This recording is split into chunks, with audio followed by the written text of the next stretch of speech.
자, 고창 연쇄살인 사건입니다. 2000년 10월 25일부터 12월 19일까지 당시 31살 남성이었던 김혜선이 일으킨 미성년자 살인 사건입니다. 미성년자를 건드렸네요. 자, 1차 십자가 형태의 시신입니다. 이게 당시 사건 현장 사진이라고 하는데 지금 여기 블러 처리가 되어 있는데 여기 십자가로 이렇게 시신이 있었던 것 같아요. 미성년자였고 2000년 10월 25일 저녁쯤 전라북도 고창군 해리면에서 첫 번째 희생자가 발생했습니다. 첫 번째 피해자 정모양 11살이었다고 해요. 와, 너무 어린데? 초등학교 3학년 정도 됐을 텐데. 정모양 11살은 가까이 살던 친구들과 달리 걸어서 2시간 이상 걸리는 먼 곳에서 거주하고 있었기 때문에 하교 때마다 항상 집으로 전화해서 엄마나 아빠에게 데리러 오라고 해야 했으며 사건이 일어난 그날도 그랬다고 합니다. 오후 3시 30분쯤 학교에서 나온 뒤 오후 5시 10분까지 친구들이랑 놀던 정량은 시간이 늦었다며 친구들과 헤어졌고 단짝 친구와 함께 집을 향해 걷다가 인근 중학교 정문 앞에서 공중전화를 통해서 전화를 걸었는데 전화를 받은 중학생 오빠가 엄마한테 데리러 가시라고 전해주겠다고 말하며 전화를 끊었고 다시 걸어가기 시작했으며 이후 단짝 친구와 문구점에서 강아지 인형을 산 뒤에 헤어졌는데 그때가 6시 10분쯤이라고 해요. 한편 정량의 엄마는 저녁 7시까지 계속해서 딸을 찾다가 결국 인근에 있는 해리파출소로 달려가 실종 신고를 했습니다. 6시 10분 이후로 사라져가지고 엄마가 없어가지고 실종 신고를 했나봐요. 경찰과 인근 지역 주민들은 밤샘 찾기에 나섰지만 결국 정량을 찾지 못했습니다. 다음날 오전 9시 30분 실종되었던 정량은 야산 양지바른 무덤 위에서 알몸 상태로 십자가 모양으로 반듯하게 눕혀져 숨져있는 채로 발견되었습니다. 시신이 발견된 곳은 해리간 국도변에서 샛길을 따라 올라온 지점이었는데 아이가 살던 마을까지는 한참 더 들어가야 되는 곳으로 평소 주민들의 통행도 드문 장소였다고 해요. 그러니까 범인이 이 장소를 고른 이유가 아주 지리를 잘 알고 있는 사람인 것 같아요. 왜냐? 여기가 사람들의 통행이 드문 장소라는 걸 알고 있었기 때문에. 그럼 이 지역에 살고 있었던 사람 아니었을까, 범인이?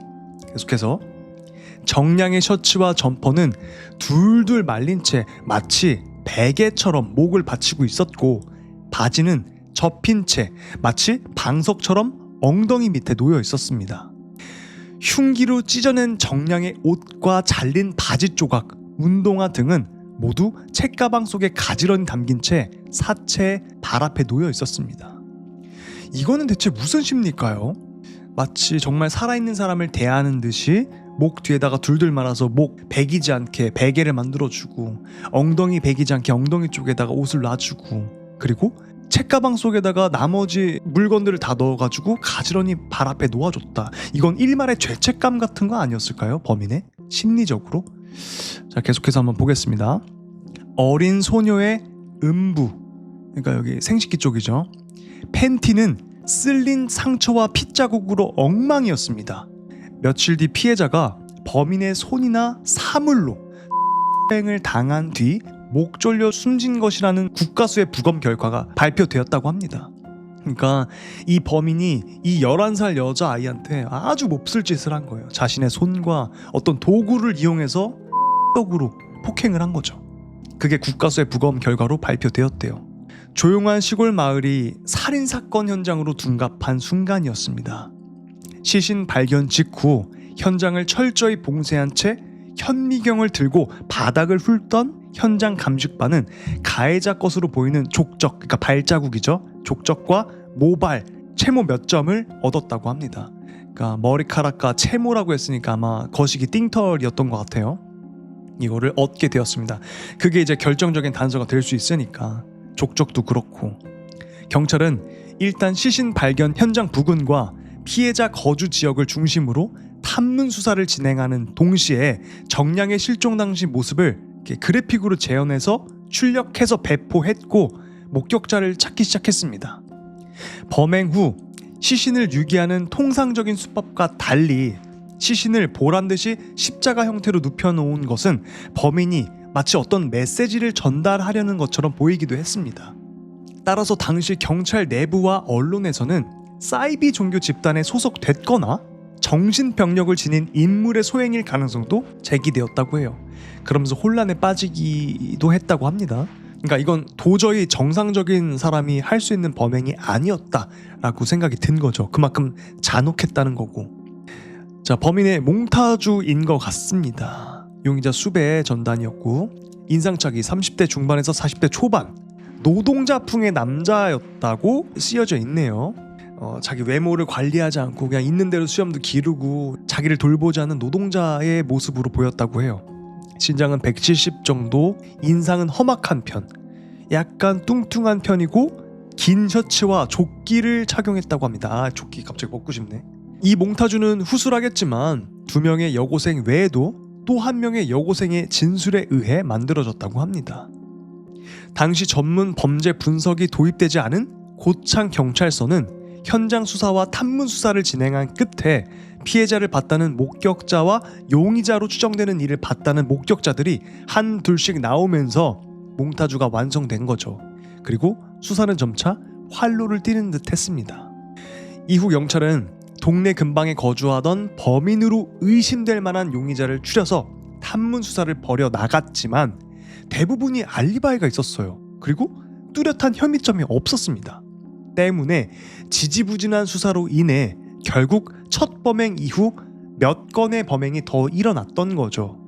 안타깝네요. 여기서 확실히 잡지 못했기 때문에 연쇄 살인이 일어났던 겁니다. 자, 2차 살인입니다. 살해된 남매. 같은 해 12월 19일 저녁 정량이 피살된 곳에서 4km 정도 떨어진 고창군 무장면 만화마을 비포장 도로에서 함께 귀가하던 18살 여고생과 13살 남중생 박모 남매가 흔적도 없이 사라진 거예요. 이번엔 미성년자 남매 2명이 동시에 사라진 겁니다. 남매의 실종 전 행적은 이렇습니다. 3시 40분경 학교에서 나온 박양은 인근 중학교에 다니던 남동생을 만나 함께 귀가를 하던 중 친구의 집에 들러 시간을 보냈다고 합니다. 남매는 5시경 친구의 집을 나섰고 이것이 그들의 마지막 모습이었습니다. 지금 1차 범행에서 정량도 이 시간대쯤에 사라졌던 걸로 보였잖아요. 6시 10분 이후. 지금 여기선 5시경. 그러니까 요 시간대에 범인이 뭔가 시간이 남는 사람이었나 보다. 그쵸? 그때 퇴근을 하던가 그때 뭔가 자유시간이 있기 때문에 그때 범행을 저지른 것 같아요. 그리고 첫 번째 범행이 일어난 곳에서 불과 4km 떨어진 곳이었다고 했잖아요. 제가 봤을 때는 아무래도 이 근방에 살고 있는 범인인 것 같아요. 남매는 5시경 친구의 집을 나섰고 이것이 이들의 마지막 모습이었다고 합니다. 수색 끝에 다음 날인 12월 20일 오전 8시 20분경 떨어진 정수장 인근 풀밭에서 박군의 시신이 발견됐던 거예요. 13살이었고 박군은 양손이 운동화 끈으로 결박되어 있었고 목도리로 눈이 가려진 상태로 논두렁에 엎어져 있었는데 옷은 다 입은 상태였으며 이어 박군의 시신에서 불과 5m 떨어진 곳에서 여성의 브래지어와 팬티가 발견됐습니다. 이건 정황상 누나 박양의 것이 분명했습니다. 현장 주변을 면밀히 살펴보던 수사팀은 바닥에 새겨진 2쌍의 발자국을 확보했습니다. 크고 작은 발자국이 나란히 이어진 모습으로 보아 범인이 피해자를 끌고 간 것이 아니라 흉기 같은 것으로 위협해서 으슥한 곳으로 데려간 것으로 추정됐다고 합니다. 이날 오전 9시 30분경 발자국을 따라 야산을 수색하던 수사팀은 한 장소에서 일제히 얼굴이 굳어졌다고 합니다. 박군이 살해된 곳에서 500m 떨어진 야산의 외진 무덤가에서 박양이 발견된 겁니다. 그녀는 소나무 밑둥에 사지가 묶여 있었고 상의는 단추가 풀어진 채 헤쳐져 있었으며 체크무늬 치마는 뒤집힌 채 가슴 윗부분까지 올려져 얼굴을 덮고 있었고 브래지어가 노출돼 있었습니다. 야, 지금 이걸 읽는데도 너무 끔찍하다. 남동생을 죽인 거기서 500m 떨어진 야산, 이번에도 무덤가였어요. 왜 이렇게 피해자들을 무덤가에다가 이렇게 갖다 놨을까? 혹시 무덤 쪽에서 뭐 일을 하는 사람인가? 뭘까요? 한번 계속 보겠습니다. 두 손과 양 발목은 노끈과 스타킹으로 결박돼서 제각기 소나무 밑동에 묶여 있었는데 입에는 장갑이 물려져 있었습니다. 그러니까 소리가 나오면 안 되니까 틀어 막았나 보다. 목과 다리, 가슴, 복부, 음부 여러 곳에 칼로 찔리거나 벤 상처가 있는 등 아주 처참한 모습과 함께 의 흔적이 역력했으며 오른쪽 허벅지는 가로 15cm, 세로 20cm 정도 돌연해서 사라지고 없었습니다. 이거는 외국의 범죄 드라마에서나 나올 법한 그런 이야기인데요. 대체 허벅지에 가로 15cm, 세로 20cm 거를 왜 돌연해서 갖고 갔을까? 약간 범인의 트로피 같은 거였을까요? 트로피라고 연쇄살인범들이 누군가를 죽이고 이거를 기억하기 위해 기념으로 남겨놓는 그런 게 있거든요. 아마 그런 걸로 살점을 갖고 갔던 걸까? 수사 결과 현장에 남겨진 족적은 첫 번째 사건과 일치했으며 탐문 도중 그 사이에 벌어진 범행으로부터 간신히 살아남은 결정적인 목격자들이 나타났습니다. 이 범인한테 잡혀서 끔찍한 일을 당할 뻔했다가 간신히 탈출한 그런 목격자들이 생긴 거예요. 첫 번째 목격자는 당시 18살 여고생이었던 이 모양으로 그녀는 1차 사건이 터진 뒤 며칠 후 뒤에서 계속 누가 따라오자 이상한 낌새를 느껴 도망쳤다고 합니다. 그 밖에도 당시 19세 여고생이었던 김모양은 앞선 이양과 비슷하게 누군가 계속 뒤에서 따라오자 불안한 마음에 길을 뛰어 도망쳤고 마침 밭일을 하고 돌아가던 동네 할머니들을 만나 상황을 설명하는 사이에 뒤따라오던 범인이 사라져서 구사일생으로 범행에서 벗어났다고 하며 강모양도 사건 30분 전인 4시 30분쯤 집으로 귀가하기 위해 비포장길로 들어섰다가 이 범인한테 200m가량을 쫓겼다고 해요. 와, 강모양한테 범행을 못 저질렀으니까 바로 타겟을 바꿔버렸네. 결국 이 목격자들이 진술한 범인의 인상착의는 정량의 살인사건 용의자와 거의 일치했고 이들은 정말 간발의 차이로 살아난 셈이라고 합니다. 자, 용의자입니다. 용의자 검거. 이 새끼인가? 12월 20일 경찰과 현장 감식반은 범인이 동일 인물이라고 확신하고 도주시 남겼던 발자국의 방향에 있는 집들을 모두 일일이 하나씩 방문해서 차례대로 탐문 수사를 펼친 거예요. 몽타주와 비슷하게 생긴 인물과 발자국 크기를 맞는 운동화를 찾기 시작했던 거죠. 그러던 중 야산 반대편 집에서 범행 장소의 발자국과 동일한 발자국이 찍혀있는 마당이 있는 집을 발견했던 거예요. 그러니까 범인의 집이었겠죠. 근데 집에는 노부부만 있었습니다. 이윽고 노부부한테 아들이 있다는 것을 확인한 경찰은 아들의 행방을 묻자 산에 나무하러 갔어요 라는 말을 들었고 그 사이 경찰들은 집 내부와 주변을 뒤지며 증거를 찾기 시작했습니다. 자, 집안에서 발견된 증거품들입니다. 이 흉기로 피해자들을 위협해서 으슥한 곳으로 유인을 했고 거기서 이 칼로 찔렀고 베었고 나중엔 시신에서 살점을 도려내 갖고 왔던 것 같아요. 이 칼로다가. 야, 너무 끔찍하다. 그리고 피해자들을 묶었던 노끈인 것 같습니다. 그러던 중 노부부의 아들 방 장롱 위에서 범행 시에 사용했던 노끈과 피 묻은 낚시용 칼 그리고 칼집 이게 발견됐던 거예요. 그리고 혈흔 피가 묻은 옷가지를 보자 이 노부부의 아들이 범인이 확실하다 이렇게 된 거죠. 노부부의 아들은 김혜선이었습니다. 31살이었고요. 쌍놈 새끼.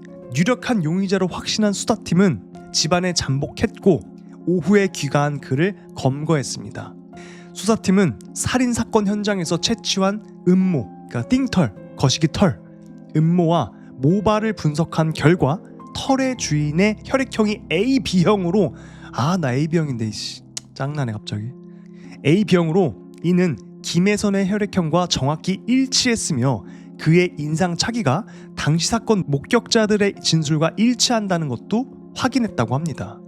박양의 살덩이는 김혜선의 집 앞 도랑에 검은색 비닐봉지에 담겨져 버려져 있었다고 합니다. 왜 갖고 온 거야 대체 이 살점을?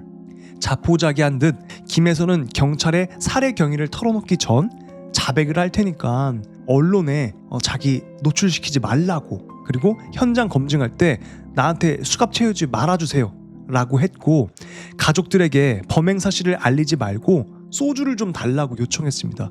요구가 많아? 돌팔매를 쳐맞아도 부족할 그거에 지금 이거 수사팀도 열받아가지고 지금 구렛나루를 잡아 뜯고 있죠.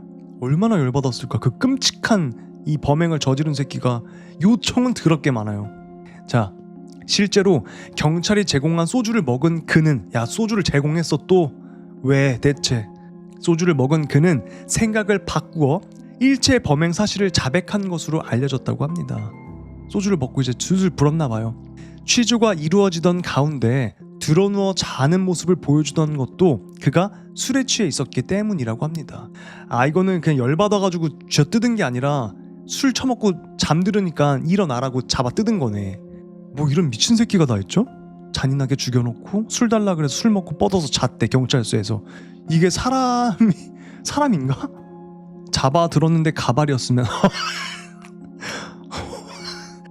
자, 이어서 사건의 전말입니다.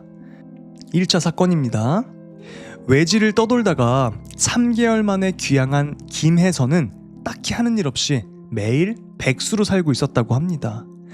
10월 25일 아침부터 이 복분자주를 딱 마신 거야. 그리고 만취 상태에서 정처 없이 그냥 야산을 실컷 막 쏘다닌 거죠. 해질 무렵에야 집으로 발걸음을 돌리고 있었습니다. 오후 6시 고창군 해리면 평시리 청룡산 부근 도로에서 이 김혜선은 앞에서 홀로 걸어오던 정량을 발견했는데, 그 11살 정량이요. 순간적으로 몹쓸 마음을 먹고 정량한테 다가간 거예요. 근데 이 정량이 비명을 질렀어요. 비명을 지르니까 얘가 당황했겠죠. 그래서 확 제압하고 끌고 올라간 그는 얼른 정량의 입을 틀어막고 목을 졸랐습니다. 정량이 실신했어요. 실신하자 옷을 벗겨내고 정량의 가방에서 꺼낸 커터칼로 옷가지를 막 잘랐습니다.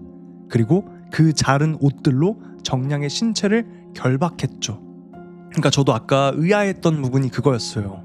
굉장히 잔혹한 범행이었는데 준비해온 도구가 없었던 것 같은 거야. 피해자의 것으로 결박하고, 이래서 약간 우발적으로 했나? 했던 생각도 있었거든요. 보니까 우발적으로 했네 처음에는. 김혜선은 실신한 정량을 수행하다가 비명을 막기 위해 제갈까지 물렸지만 정량의 호흡이 끊어지자 숨이 완전히 멎은 걸 깨닫고 그러니까 죽은 거예요. 얘가 막 소리를 지르니까 틀어막고 막 하다가 얘가 죽어버린 거야. 정량을 다시 30m 가량 떨어진 무덤 위에 올려놨습니다. 죽었으니까 얘가 놀란 거야. 인공호흡을 막 하고, 근데 정량의 의식이 되살아나지 않을 뿐만 아니라 길 쪽에서 누군가를 찾는 목소리가 들려오자 초조해졌던 거예요. 내가 사람을 죽였네? 들킬 것 같은데? 결국 아이를 무덤에 반듯하게 뉘인 채 옷가지들을 가방에 가지런히 넣어놓고 태연하게 산을 내려왔습니다. 그러니까 약간 이때 죄책감 같은 게 살짝 있었나 봐요. 그래서 십자가 모양으로 해놓고 가방에다가 가지런히 놓아놓고 내려왔던 거죠. 다만 사망한 정량의 시신 상태가 십자가 모양이라는 이유 하나만으로 경찰이 초기 수사 방향을 사이비 종교로, 그리고 그 사이비 종교 단체에 의한 살인 사건이라고 지들 멋대로 해석하고 일단락시킨 바람에 이 사건이 이후 2달 뒤에 벌어질 남매 살인 사건을 막지 못하는 아주 유감스러운 결과를 맞이하고 말았던 거죠. 그러니까 이 김혜선이는 그냥 자기 약간의 죄책감 때문에 십자가 모양으로 해둔 건데 경찰이 그거를 오해를 한 거죠. 오해를 충분히 했을 수도 있긴 할 것 같아요. 그렇지 않아요? 십자가로 이렇게 했으니까 약간 사이비 종교일 수도 있겠다라는, 충분히 그렇게 생각을 할 수 있을 것 같긴 해. 근데 또 다방면으로 이제 그거를 조사를 했었어야죠. 결과론적인 얘기지만. 2차 사건의 전말입니다. 김혜선은 2개월 뒤인 12월 19일 오후 1시, 범행 1차 한 지 2달밖에 안 지나서 또 한 거야. 죄책감과 구차한 인생에 대한 비관 등으로 우울해진 기분을 달래기 위해 또 복분자주를 6컵이나 마시고 만취 상태가 된 거예요. 칼과 노끈, 장갑이 든 가방을 들고 집을 나섰어요. 경찰 조사에서 살자를 하기 위해 들고 다녔다고 말했는데 이게 일반인이 듣기도 상식적으로 이해가 가지 않죠? 그쵸? 노끈, 칼 이걸 가지고 다니면서 뭔가 살자를 하려고 준비를 했다고? 말도 안 되는 거죠. 다음 범행을 하기 위해서 갖고 갔던 거죠. 그 첫 번째 살인에서 약간 짜릿함을 느꼈던 것 같아. 알게 모르게 죄책감도 있었지만 짜릿했던 거지. 맨날 무료하게 엄마 집에서 얹혀 살면서 백수로 띵까띵까 놀고 있는데 그 얼마나 짜릿했겠어요. 그렇지 않을까요? 얘는 알게 모르게 중독이 됐던 거죠. 살인에. 중고등학교 하교 시간에 맞춰 국도변에 숨어서 범행 대상을 물색하던 김혜선은 오후 4시 30분 강 모양이 만화리로 통하는 비포장길로 들어서는 것을 보고 200m가량 막 뒤따라가다가 이 여학생이 낌새를 차린 거야. 뛰기 시작하니까 쫓아가려고 했으나 마침 오토바이 한 대가 확 오니까 겁나서 그냥 놓친 거예요. 아쉬운 기분이 든 김혜선은 날이 어둑어둑해질 동안 다른 범행 대상을 찾아 인근의 정수장 부근을 배회하다가 박양남매를 마주쳤던 거예요. 이들을 도로 옆 2m 아래 논바닥으로 밀쳐서 넘어뜨린 후 너무 잔인하다. 일단 거기서 논바닥에서 밀쳐서 넘어뜨렸대요. 바닥으로. 비명을 지르며 반항하는 동생을 목 졸라 실신시킨 뒤 운동화를 벗겨내서 끈을 풀었고 그 끈으로 양손을 묶었어요. 운동화 끈으로. 그리고 노끈으로 재차 목을 졸라서 살해했습니다. 그 사이 여학생은 겁에 질렸는지 엎드린 채로 벌벌 떨면서 가만히 있었다고 해요. 그러니까 여러분들 이 지금 보면서 아니 여학생 그 옆에서 빨리 도망쳐서 이거 신고를 해야지 왜 거기서 엎드린 채 벌벌 떨고 있었냐 하실 수 있는데 이런 공포스러운 상황을 마주하면은 몸이 얼어버릴 수 있습니다. 이거는 이 여학생을 비난할 게 못 돼요. 동생을 먼저 살해한 김혜선은 몸을 돌려 살려달라고 애원하는 박양을 바라보곤 칼을 쫙 꺼내 들어서 들이댔어요. 조용히 안 하면 죽여버릴 거야. 공갈 협박을 했고 그와 함께 양손을 노끈으로 결박했습니다. 이후 속옷들을 칼로 잘라내고 거기서 을 하려고 했어요. 근데 박양이 자꾸 반항을 했죠. 그리고 하필 사람들도 많이 드나드는 길 가까운 곳이었기 때문에 들통날 것 같았던 거야.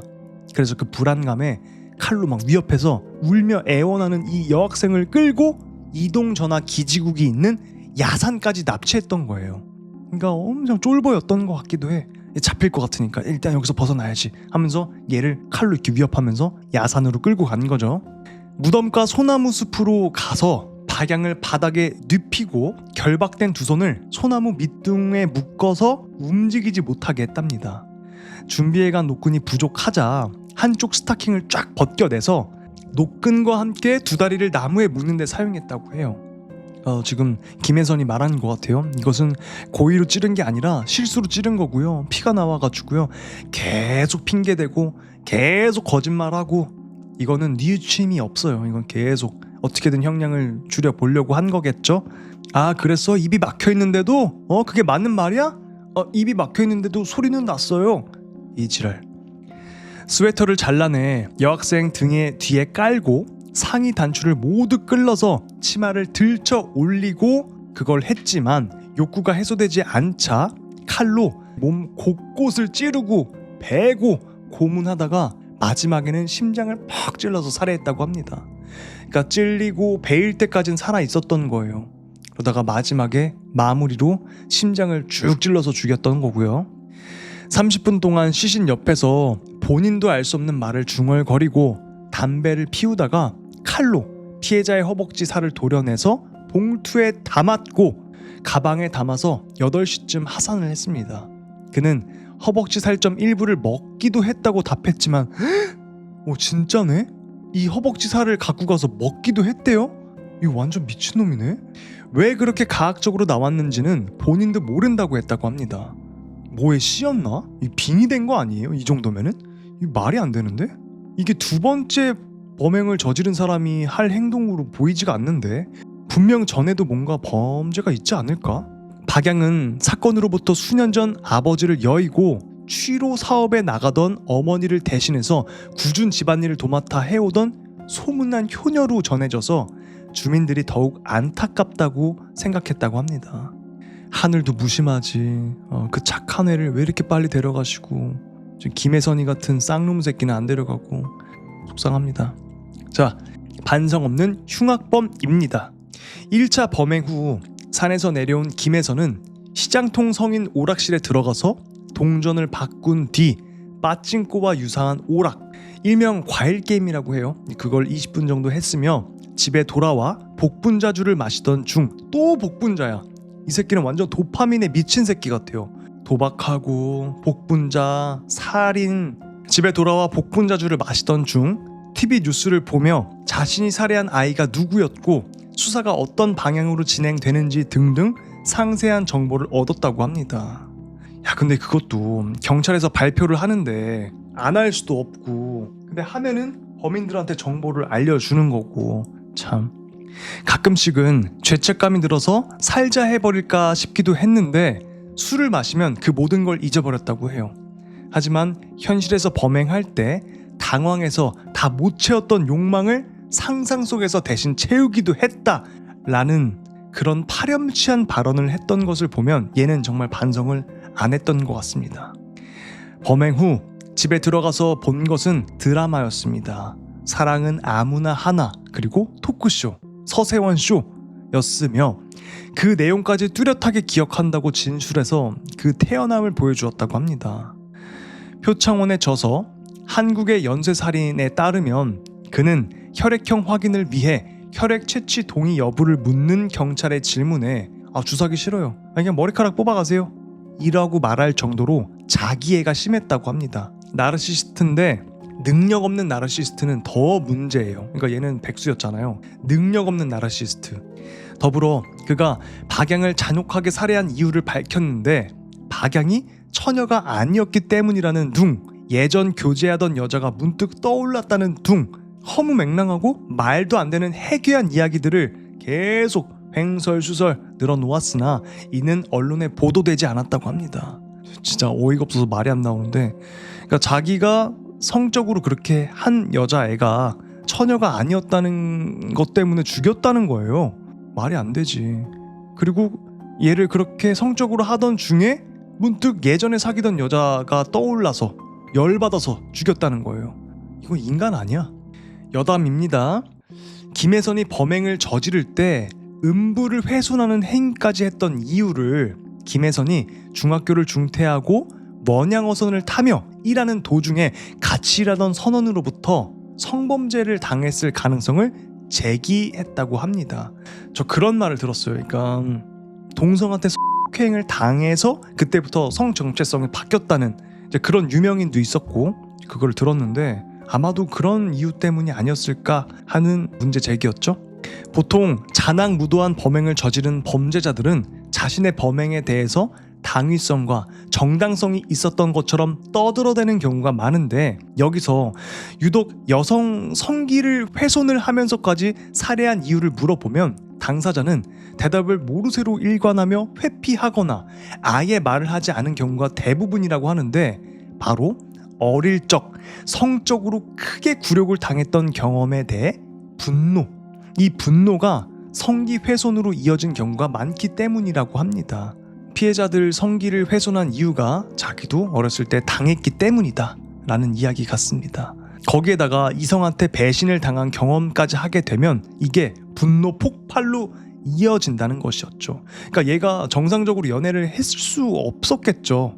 이런 사람이 당연히 정상적으로 하지 못했으니까 상대방 여성이 이별을 구했겠죠. 그러니까 얘는 더 폭발하는 거야. 더 안 좋게 악의 고리, 악의 순환. 여성에 대한 분노를 표출하기 위한 수단이자 자신의 과거에서 굴욕적인 기억을 지우고자 하는 심리적인 방어 기제가 나오게 된다는 것이었죠. 그러니까 내 아픈 과거를 지우기 위해 자기가 현실에서 이렇게 휘두르고 다니면은 좀 그게 상쇄되지 않을까 하는 그런 인간의 심리적인 그런 게 있나 봐요. 방어 기제. 김혜선이가 옛날에 당했던 성적인 그거를 성인이 돼서 무의식적으로 풀었던 거죠. 실제로 김혜선은 끝까지 이 부분에 대해서는 묵비권으로 일관했다고 합니다. 자기가 어릴 적에 당했을 수도 있던 그런 성적인 학대를 끝까지 말 안 했다고 해요. 나르시즘도 있었다고 했잖아요. 그건 죽기보다 싫은 거야. 그걸 발설하는 게, 자기가 당했다는 걸 성적으로.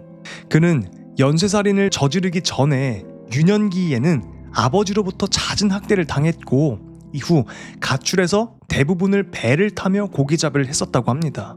그러다가 부산광역시에서 사귀던 여성한테 배신당했는데 아버지로부터 폭력성을 물려받은 상황에서 다른 선원한테 성범죄를 당했다면 어린 여고생을 상대로 납득하기 어려운 가학적인 범행을 저지른 이유를 설명할 수 있는 부분일지도 모른다고 했다고 합니다.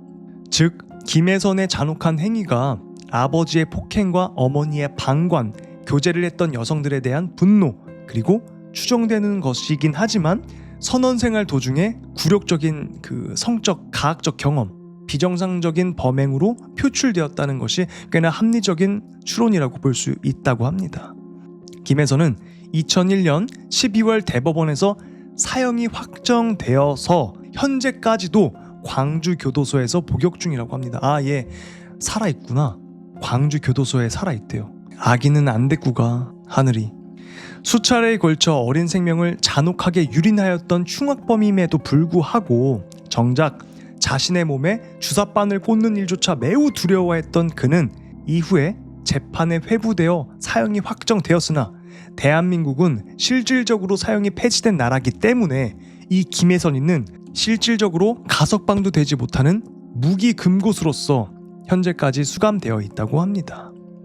사건 발생으로부터 5년이 흐른 뒤 김혜선의 편지가 나왔는데 범행을 후회한다고 전했지만 자신의 잘못을 인정하기보다는 끔찍한 사건의 원인을 여전히 다른 엉뚱한 곳에서 찾고 있다고 합니다. 얘는 절대로 뉘우치지 않는 거예요. 사건 당시 범인의 인상을 제공했던 한 여고생은 사건 이후에도 그 후유증으로 인해서 밖에 잘 나가지 못하였다고 합니다. 당연하죠. 그 트라우마가 말이 안 되겠지. 유족은 사건으로부터 한 달 뒤에 다른 지역으로 이사 갔으며 영혼 결혼식을 치렀다고 합니다. 아이고, 경찰이 초동 대응만 빨랐다면 남매가 시신으로 발견되는 일이 없었을 것이라고 아쉬움을 표현하기도 했다고 합니다. 이 사건은 2022년에 방영된 드라마 악의 마음을 읽는 자들의 구성환이 연기한 범죄자 황대선의 모티브이기도 한다고 합니다. 저 이거 본 것 같은데. 아, 이게 그거였구나. 참 안타까운 사건이었습니다. 술을 좋아하고 어릴 적부터 학대를 당했고 나르시즘까지 겹쳐있는 무능력한 나르시즘, 이 얼마나 무서운지 보여주는 사건이었습니다. 그 이후로도 못 잡았으면 아마 얘는 굉장히 아주 희대의 악마가 됐을 것 같아요. 두 번째 사건에서 피해자의 인육을 먹었다고 했으니까 그거는 두 번째에서 막았기에 다행이지 망정이지, 아니었으면은 이 사람은 전 세계적으로 아주 희대의 살인마가 되었을 것 같습니다. 와, 무서운 사람이었고요. 여러분, 좋아요 아직 안 눌러주신 분들 좋아요 부탁드리고요. 구독 아직 안 하신 분들 구독 부탁드리겠습니다. 다음 사건으로 가보겠습니다. 자, 다음 사건입니다. 대전 백합다방 종업원 살인사건.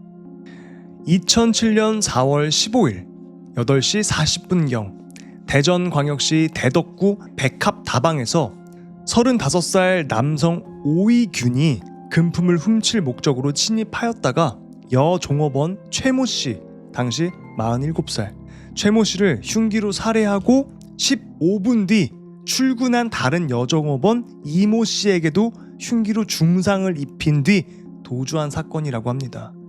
검거 이후 범인 오이균은 차비 4,000원이 부족해서 이 사건 범행을 저질렀다고 진술했고, 네?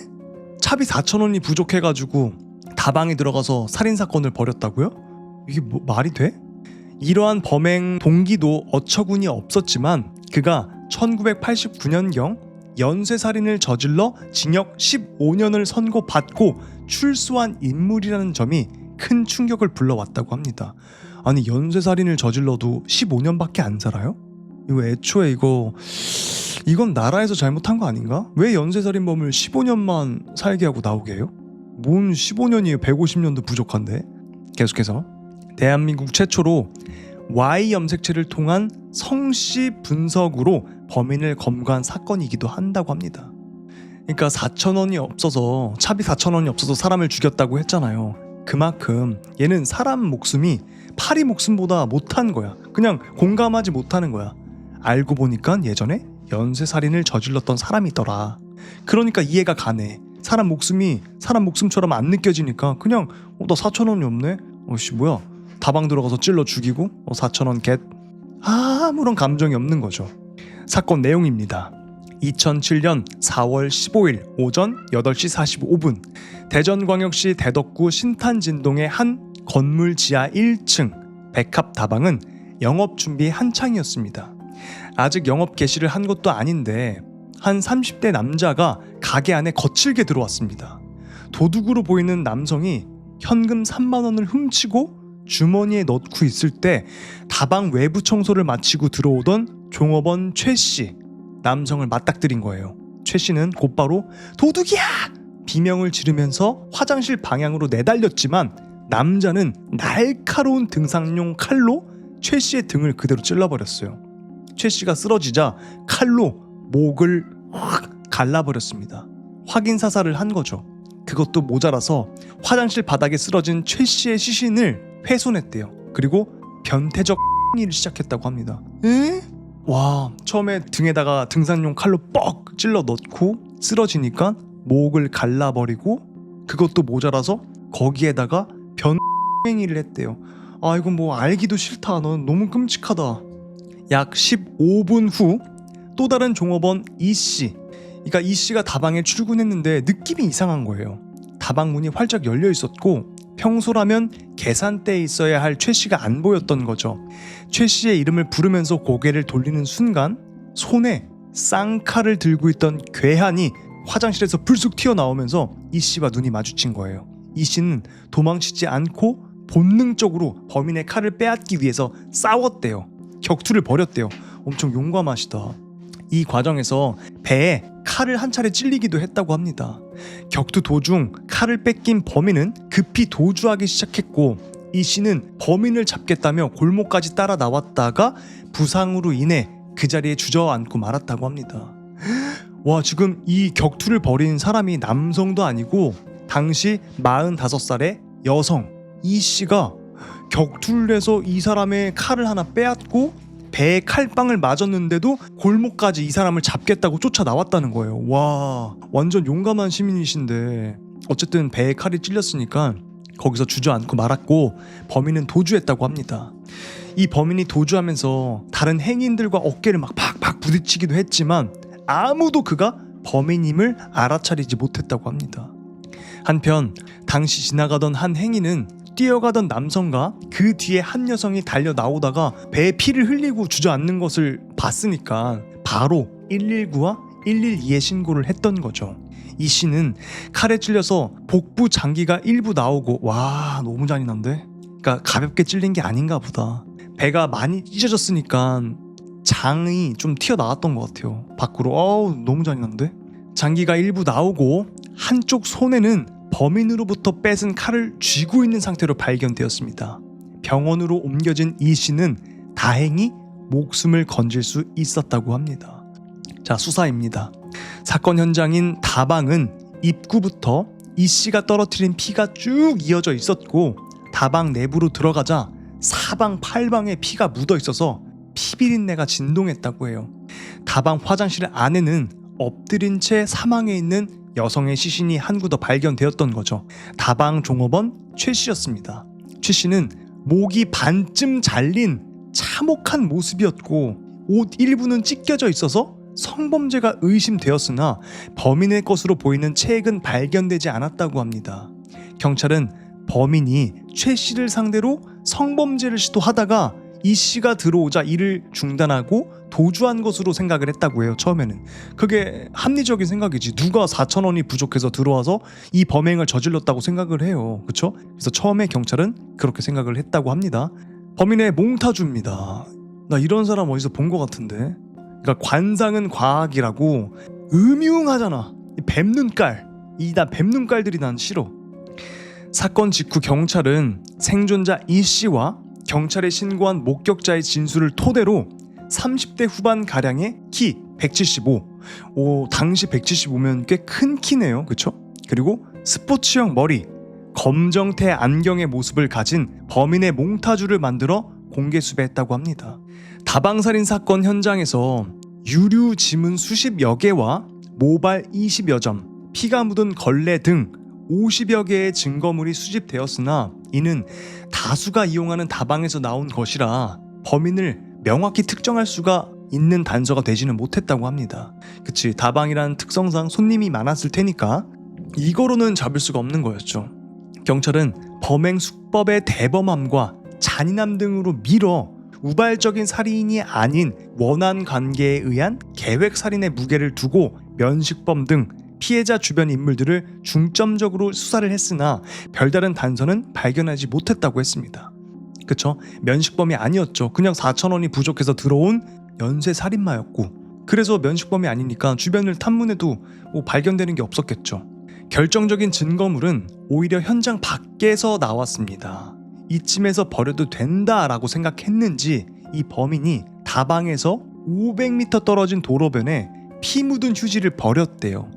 1.5km 더 떨어진 금강천변에 범인의 것으로 보이는 검은색 점퍼가 발견됐다고 합니다. 그러니까 500m 떨어진 곳에서 피 닦은 휴지를 버리고 1.5km 떨어져서 피 묻은 점퍼를 버린 거예요.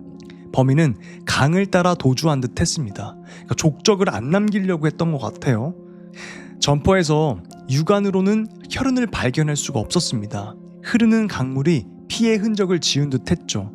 다행히 이를 국가수에 보내 분석하자 성과가 있었는데 피 묻은 휴지와 점퍼에서 숨진 최 씨와 정체를 알 수 없는 한 남성의 DNA가 동시에 검출됐던 거예요. 경찰은 이 DNA를 가진 남성이 범인이라고 판단했지만 특별한 용의자가 없는 상황에서 이 DNA를 대조해 볼 사람이 없었던 거죠. 한편 점퍼 안 주머니에서는 크라비트 점안액이라는 안약이 발견되었는데 이것이 결정적인 단서 역할을 했다고 합니다. 사진에 보이는 이거가 실제로 나왔던 크라비트 점안액, 안약. 크라비트 점안액은 전문 의약품으로서 의사의 처방전이 있어야만 구입할 수 있었습니다. 경찰은 전국 병원의 기록들을 통해 크라비트 점안액을 처방받은 사람들을 추렸으나 구매자가 1000여 명이 넘어서 용의선상 인물을 압축하는데 상당히 힘들겠구나 예고되었다고 해요. 저 안약은 약국에서 주세요 하고 살 수 있는 게 아니라 처방을 받아야지만 살 수 있었던 거기 때문에 그나마 추릴 수 있었는데 이게 1000명이 넘었다는 거예요. 이런 가운데 국가수의 다른 실험실에서는 점포에서 검출된 DNA를 통해 범인을 쫓는 아주 새로운 분석이 한창이었습니다. 이는 성염색체인 Y염색체를 이용해 범인의 성씨를 가려내는 시도였습니다. Y염색체는 남성한테만 존재하기 때문에 아버지로부터 아들한테 유전된다고 합니다. 대한민국처럼 아버지의 성을 이어받는 사회에서는 Y염색체의 유전적 지표 STR을 분석해 공통점을 찾는다면 범인의 성씨를 특정할 수 있다고 국가원은 판단했던 거죠. 국가수는 1차로 자체 보유하고 있던 동종 전과자 등 1000명의 Y염색체 STR 데이터베이스를 분석했고 그 결과 범인의 Y염색체 단상형이 O씨성을 가진 2명과 일치한다는 것을 확인했습니다. 야, 이건 좀 신기하네. 그냥 단순히 DNA로 이 사람과 이 사람은 혈연 관계다 이 정도 수준이 아니라 DNA로 성씨, 그러니까 최씨, 곽씨, 박씨 이걸 가려냈다는 거예요. 진짜 대단하다. 이거는 과학의 승리다. 국가수는 사건 현장 인근에서 O씨 집성촌이 있다는 것을 확인하고 해당 집성촌 주민 19명 등의 동의를 얻어서 상피세포를 분석했습니다. 역시 Y염색체는 특정 부위에서 공통점을 나타냈다고 합니다. 국가수는 수사팀에 용의자는 O씨일 가능성이 큽니다 라고 통보했죠. 대한민국 역사상 최초의 성씨 추적이었어요. 그렇게 경찰은 크라비트 점안액 구매자 중 O씨 남성 50명에서 60명을 추렸습니다. 와, O씨가 그렇게 많아요? 50명, 60명으로 O씨를 추렸는데 그중 25번째 오모씨의 DNA를 채취한 결과 이 DNA가 딱 맞아떨어진 거예요. 이에 경찰은 25번째 오모씨를 다시 찾아갔으나 이미 퇴사하고 도망쳐버렸습니다. 검거 및 전말입니다. 이 새끼인 것 같아요, 이 새끼. 딱 보니까 이놈이네. 이 뒷모습도 진짜 등골이 서늘합니다. 차비가 얼마나 부족했기에 돈을 구했던 거예요? 3,000원이요. 어디까지 가는데요? 영등포까지요. 이게 인간 새끼입니까? 아까 4,000원이라고 했는데 3,000원이래. 사건으로부터 50여 일 만인 2007년 7월 4일 경찰은 경기도 광명시에 숨어있던 범인 오이균, 당시 35살, 이 오이균이를 검거했습니다.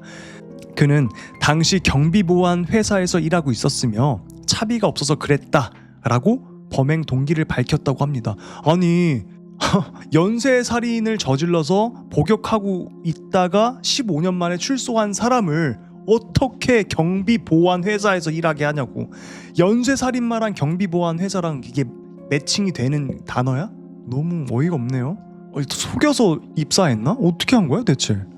사건 전날 오이규는 충청북도 청원군 현도면의 아버지 묘소에 들렸다고 합니다. 대전에서 집으로 갈 차를 기다리던 그는 우연히 찾은 성인용 게임에 빠져서 막차를 놓쳤고 돈이 다 떨어진 거예요. 그래서 신탄진역에서 하룻밤 노숙을 했어요. 그리고 다음날 사건 당일 아침에 차비를 구하려고 범행 대상을 물색하다가 이 같은 일을 저질렀던 거죠. 그러니까 도박, 술, 이거는 사람을 진짜 망치는 겁니다. 그러니까 내가 만약에 악마잖아요. 내가 지옥의 악마면은 정말 현실에 나와가지고 그러니까 술을 만드는 그 대표, 담배를 만드는 대표가 될 것 같아. 여러분들 그 영화 그 뭐지? 콘스탄틴에서 악마가 현실의 담배 회사 그거잖아요. 운영하고 있는 사람이잖아요. 악마 루시퍼가. 담배, 술, 도박, 약 이런 거가 사람을 망치는 주범입니다. 근데 그 중에 제일 끊기 쉬운 게 뭐예요, 우리? 그리고 제일 위험한 거 술이죠. 술 요즘에 그렇게 막 들이키는 사람 없어요. 트렌드도 아니고 술 마셔봤자 몸만 안 좋아져. 그러니까 여러분 술을 줄이거나 끊으세요. 제가 끊었잖아요. 너무 좋아요. 술 없이도 살아가는데 아무런 지장이 없습니다. 우발적인 범행이었지만 범행 현장은 지나치게 잔인했고 오이규는 시체를 훼손하면서까지 성욕을 풀었습니다. 목을 반쯤 잘라놓고 거기에다가 병력을 풀었다고 했죠. 실제로 그의 전과 기록을 조회한 경찰들은 놀랄 수밖에 없었습니다. 왜냐하면 그에겐 1989년경 노인 2명과 어린 아이를 살해한 연쇄살인 전과가 있었기 때문이죠. 노인도 죽이고 어린 아이도 죽였구나. 하지만 범행 당시 17살 미성년자였던 그는 무기징역이나 사형이 아닌 징역 15년을 선고받고 2005년에 만기 출소하게 된 것이었습니다. 아까 내가 연쇄살인하고 어떻게 15년 만에 나왔지라고 했는데 여기서 나왔네. 17살 때 연쇄살인을 저질러서 또 촉법 막 그런 거야? 말도 안 돼 진짜. 진짜 말도 안 돼. 이야, 미성년자면 사람 연쇄살인을 해도 15년 만 있으면 나오네요. 역시 대한민국. 와, 싹수부터 완전 노란 새끼였구나 이거. 범인 오이균입니다. 이 새끼인 것 같아요. 이 멸치네 깡말라가지고. 사건의 범인 오이균은 17세였던 1989년경 충청남도 연기군 금남면 자신이 살던 마을에서 3명을 연쇄살인한 혐의로 징역 15년을 선고받고 2004년도에 만기 출소한 인물이었습니다. 그가 1989년 연쇄살인을 저지르고 선고받은 징역 15년. 이 형량은 당시 소년법상 미성년자에게 내릴 수 있었던 최대 형량이었다고 해요. 만약 그가 18세 이상이었다면 사형이나 무기징역을 선고가 가능했지만 그보다 적은 17살이어서 가까스로 생존했던 거죠. 1989년 1월 11일 오후 4시 오이규는 한 야산에서 당시 69세 노모 씨를 간을 합니다. 그리고 흉기로 목을 찔러서 살해하고 다음 남면 속칭 원적불 다리 밑에 유기했다고 합니다. 와, 자기 거의 뭐 엄마보다 나이가 많은 사람을 성적으로 그렇게 하고 흉기로 목을 찔러서, 와, 이거는. 같은 해 5월 24일에는 남면 금강변 하천 부지에서 밭일을 가던 신모 씨, 당시 62세 여성분. 아니 얘는 왜 이렇게 힘이 없는 여성분 60세 이상분을 성적으로 그렇게 했냐? 또다시 위협해 간한 뒤 흉기로 목을 찔러 살해했습니다. 똑같이. 오이균이 2명의 노인을 죽이고도 의심을 받지 않았던 이유는 나이 때문이었습니다. 그쵸, 17살 애가 60세 이상 여성을 성적으로 했다고 누가 생각을 하겠어. 심지어 그는 중학교를 중퇴하고 아버지를 도와 농사일을 하며 마을 주민들에게는 예의 바르고 순한 청년으로 평가를 받고 있었다고 합니다. 이 사이코패스 특징, 남들한테는 탁 가면을 쓰고 아주 순하고 착한 예의 바른 그런 평가를 받는 걸 즐기는 거지. 내 가면 안에는 악마가 있고. 왜 노인을 골랐을까요? 그러니까 힘이 없는 사람, 자기가 제압할 수 있는 사람을 골랐겠죠. 아무래도 이 나이가 어렸으니까 그러지 않았을까요? 범행이 좀 더 쉬웠을 거라고 생각했을 테니까. 혹은 취향이 그쪽이거나.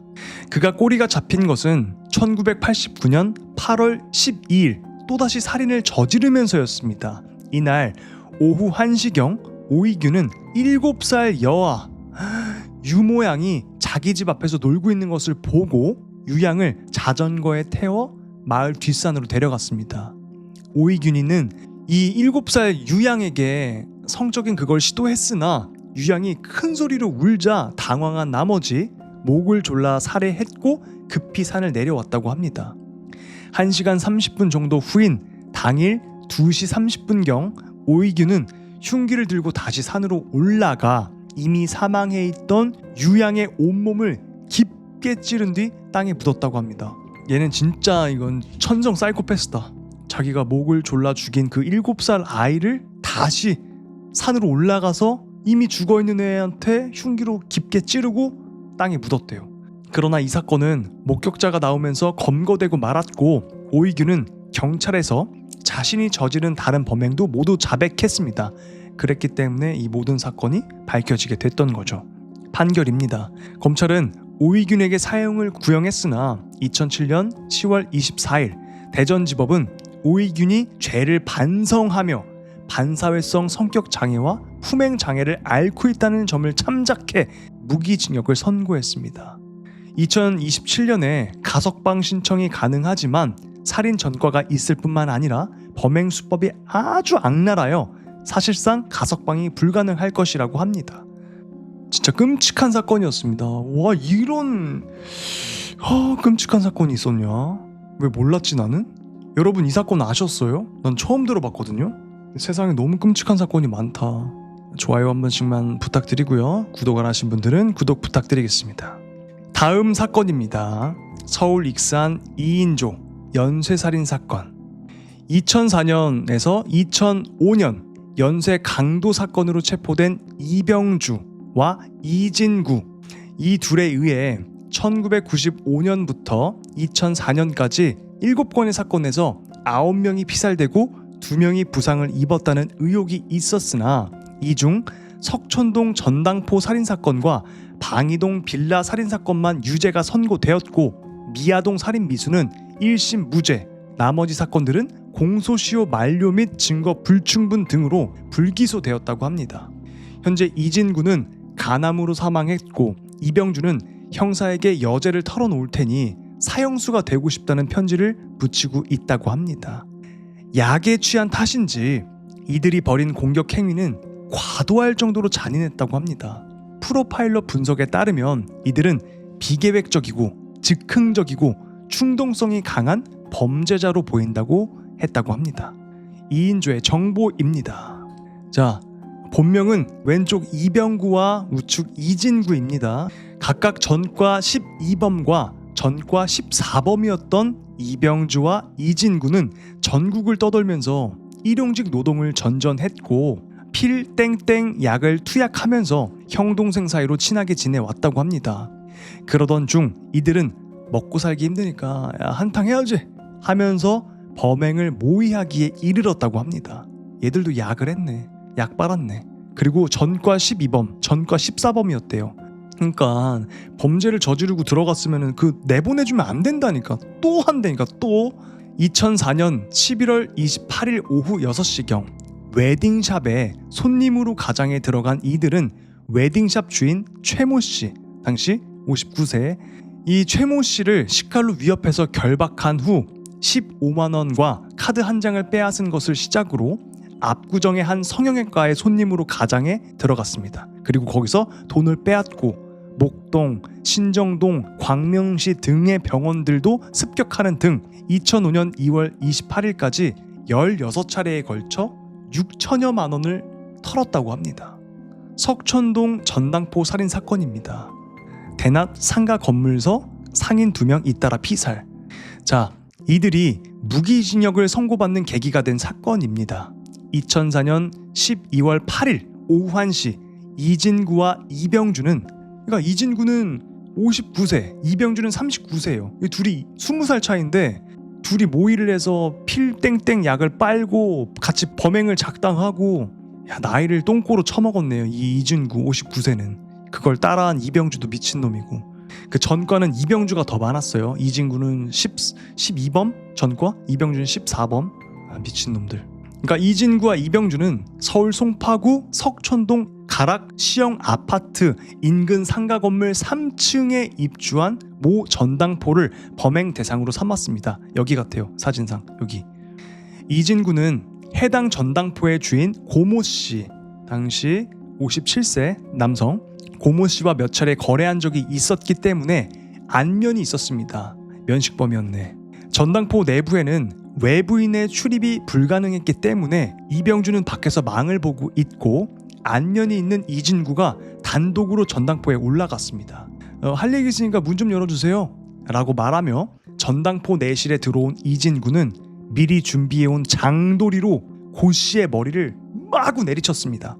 망을 보던 이병주가 전당포에 들어섰을 때 고 씨의 머리에서 피가 막 흘러내렸고 도망가려고 애를 쓰고 있었습니다. 이진구는 그런 고 씨를, 그러니까 도망치려고 한 이 전당포 주인 고 씨를 식칼로 가슴 부위를 빡 찔러서 무참히 사살했습니다.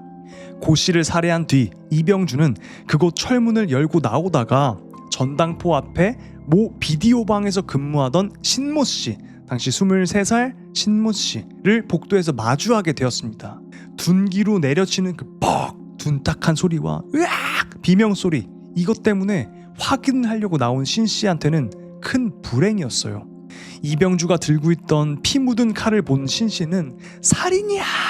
라며 소리를 지르고 비디오 방으로 도망가려고 했고, 그러니까 얘가 살인이야 했으니까 놀랬잖아요. 이병주가 뒤따라 들어가서 신 씨의 멱살을 붙잡고 부엌칼을 딱 들이댑니다. 너 조용히 씨. 위협했지만 이 신 씨가 계속 저항했어요. 그러니까 칼로 가슴 부분을 빡 찔렀고 이후 등 부위를 칼로 수차례 찔러서 살해했습니다.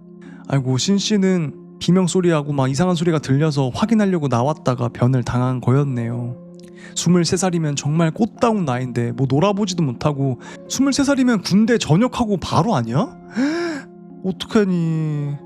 범행 후 경찰이 왔는지 확인하려고 상가를 빠져나온 이진구와 이병주는 경찰이 오지 않았음을 확인하고 다시 상가로 올라갑니다.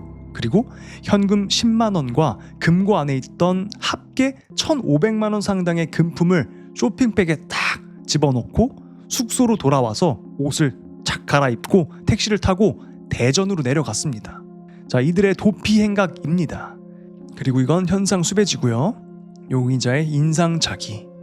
CCTV에 얼굴이 찍혀서 몽타주가 만들어진 탓인지 이들은 경찰의 수사망도 피하기 위해 휴대폰도 일절 사용하지 않고 사창가 일대를 전전하면서 제각기 도피 생활을 이어갔다고 합니다. 그러니까 어디서 본 건 있어가지고 우리 위치 추적되면 안 되니까 핸드폰 쓰지 말자, 둘이서 이지랄을 한 거예요. 핸드폰 안 썼대. 주도 면밀하죠. 접선도 간간히 공중전화를 이용하거나 모 다방에서 만나자는 약속만으로 이루어졌다고 합니다. 하지만 이들이 2인조 강도 범행을 하면서 정형외과에서 턴 강도 피해 수표를 사용한 게 단서로 걸렸대요. 뭐 만원짜리 이런 거는 뭐 써도 추적하기 힘들잖아. 근데 수표는 뭐 써야 되잖아요. 그거를 써가지고 걸린 거예요. 이진구는 2005년 3월 15일 오전 12시 30분 대구 중구 향촌동의 모 여인숙 앞길에서 검거되었다고 합니다.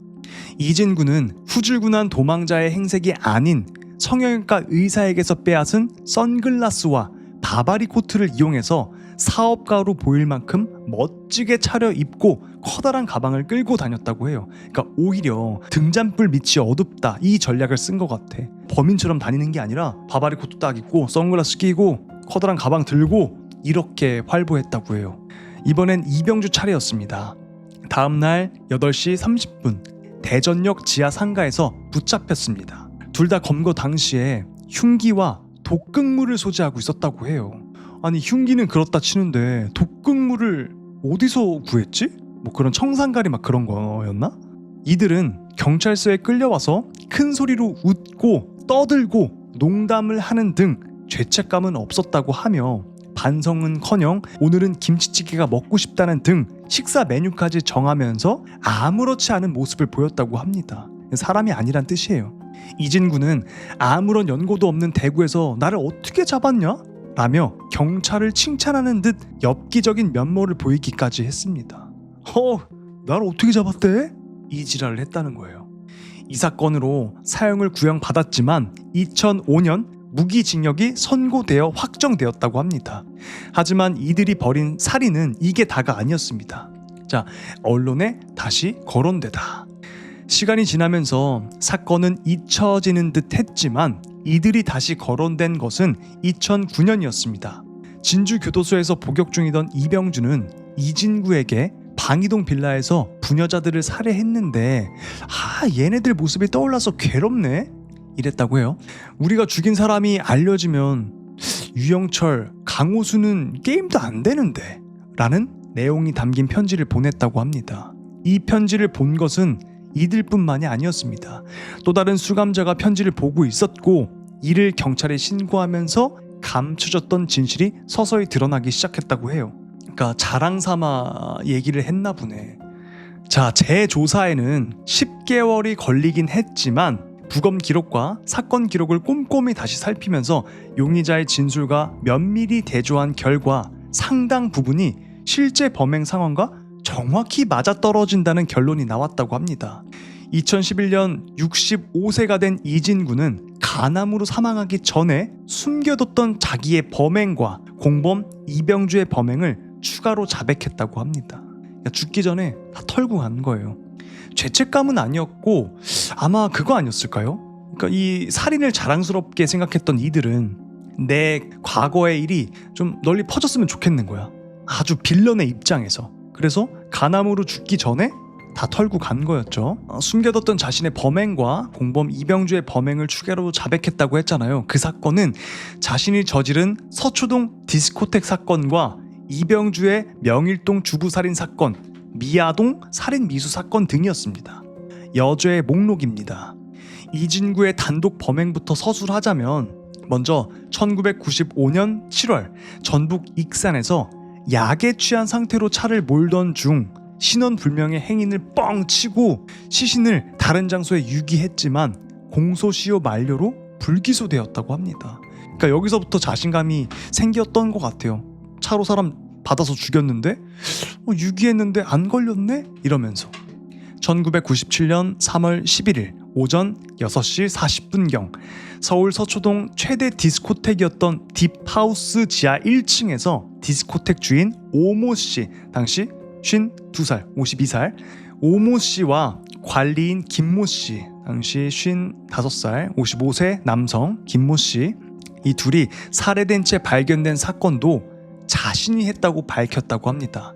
다만 범행 동기나 경위가 확인되기 전에 이진구가 사망해서 자세한 내막은 알 수가 없었다고 해요.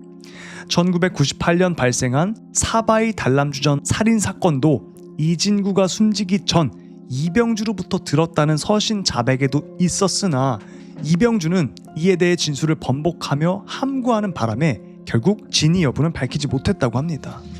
2001년 2월 25일 약에 취한 상태에서 익산시 모영동의 서점 종업원 우모 씨, 당시 20살 여성, 우모 씨를 위협해서 골방으로 끌고 가서 결박한 후 성적으로 그렇게 해버리고 가슴을 칼로 빡 찔러서 살해한 사실도 밝혀졌지만 공소시효 만료로 불기소되었다고 합니다. 그렇게 무기수인 이들은 다시 법정에 서게 되었는데 앞서 말했듯이 이진구의 범행은 기소되지 않았고 이병주가 단독으로 벌인 방이동 살인사건과 이진구의 논현동 강도상해 사건, 공동 범행인 월계동 이비인후과 강도 사건만이 다시 기소되었을 뿐이었다고 합니다.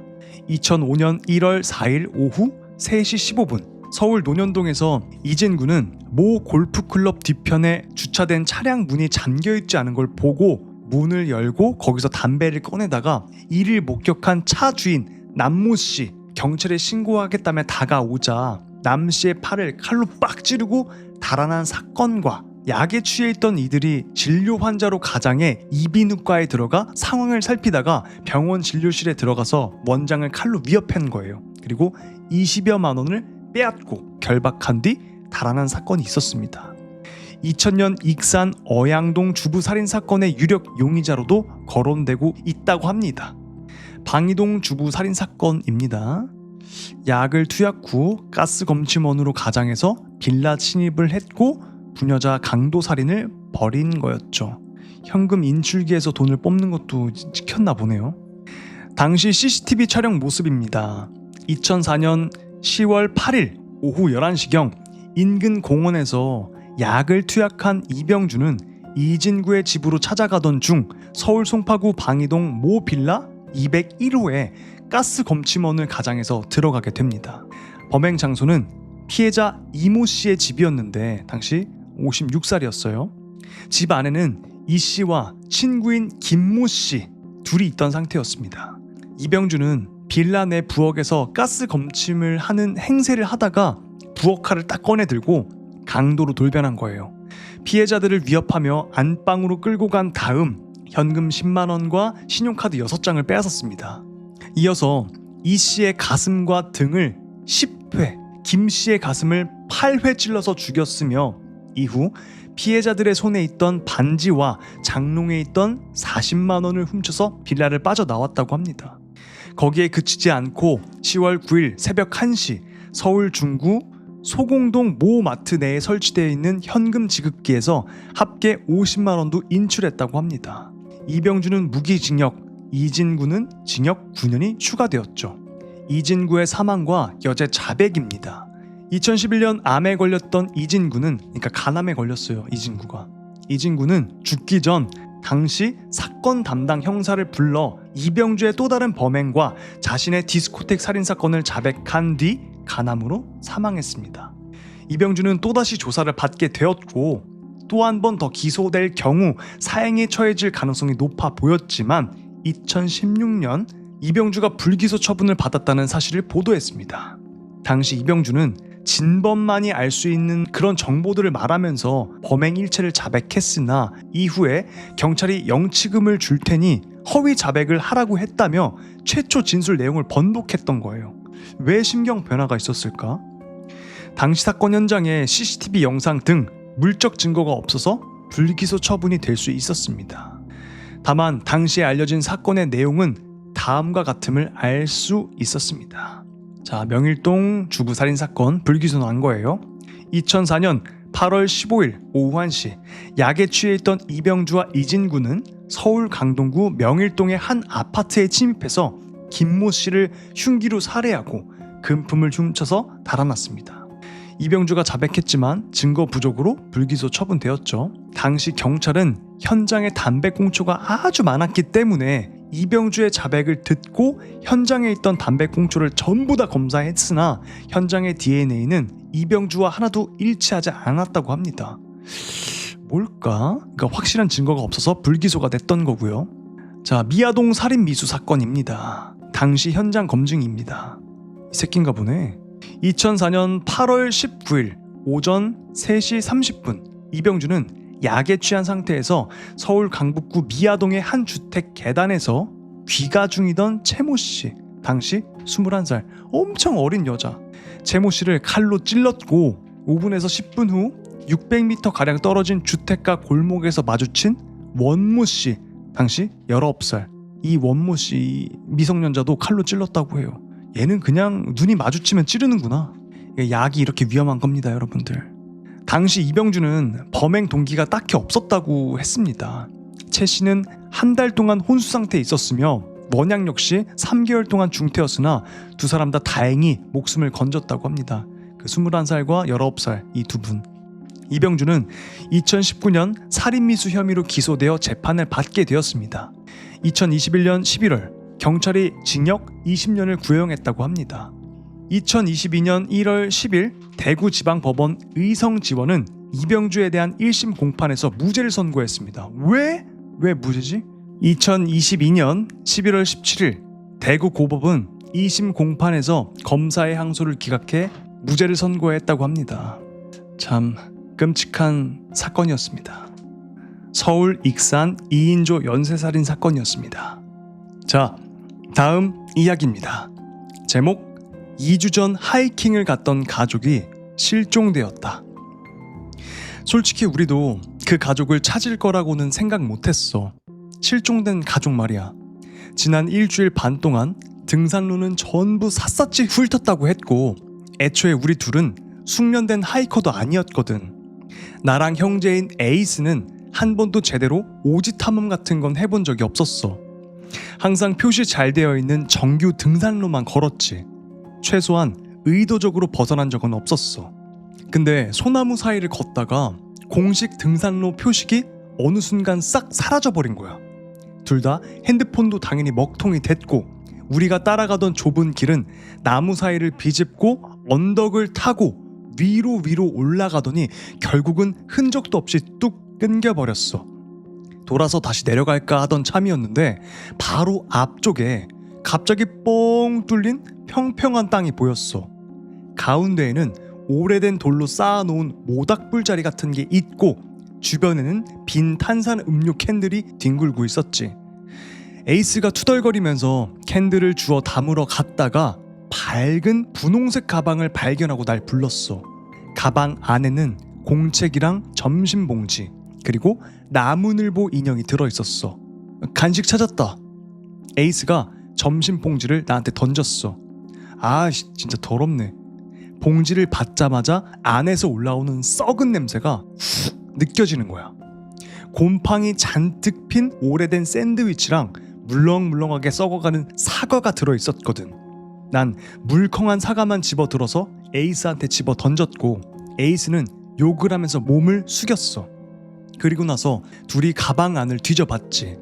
그때 우리 둘 머릿속에 동시에 같은 생각이 스쳤던 것 같아.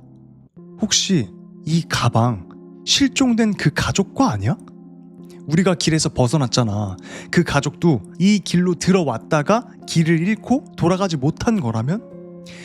뉴스에서 봤을 때 그 가족은 엄마 패티랑 아빠 조엘, 딸 에밀리, 그리고 엄마 패티의 오빠 마이크, 이렇게 넷이서 1박 백패킹을 하러 왔다가 실종됐다고 했어.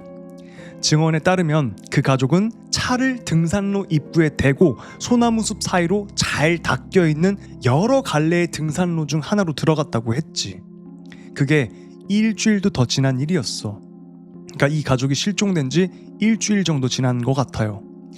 난 나무늘보 인형을 꼭 쥐었어. 오래 끌어안고 잔 티가 나는 털이 떡진 인형이었지. 이게 그 딸 아이의 인형이었을까? 에이스는 공책을 뒤적이다가 냄새나는 마이크 삼촌이라고 쓰여있는 긴 머리에 막대인간 그림을 보여줬어.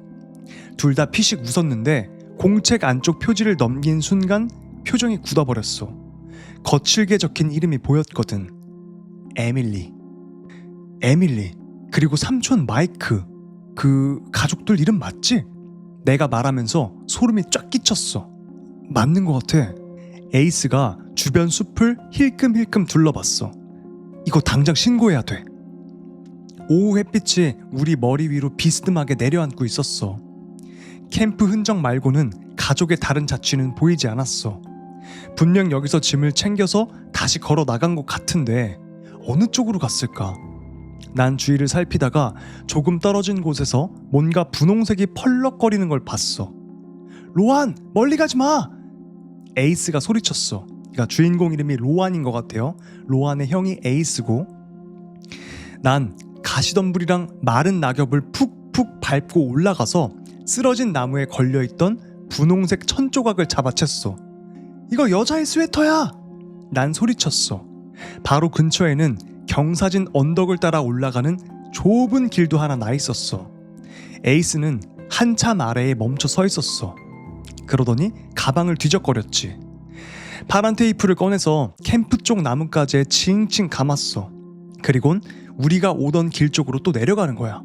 아마 에이스는 우리가 올라오던 길 끝 지점을 표시하러 간 거였겠지. 그러니까 파란 테이프를 감으러 표시하러. 그리고 나서야 나한테로 다시 올라왔어. 나도 그동안 분홍색 옷을 들고 휙휙 흔들면서 기다리고 있었고, 혼자 먼저 올라가면 어떡해. 이거 봐.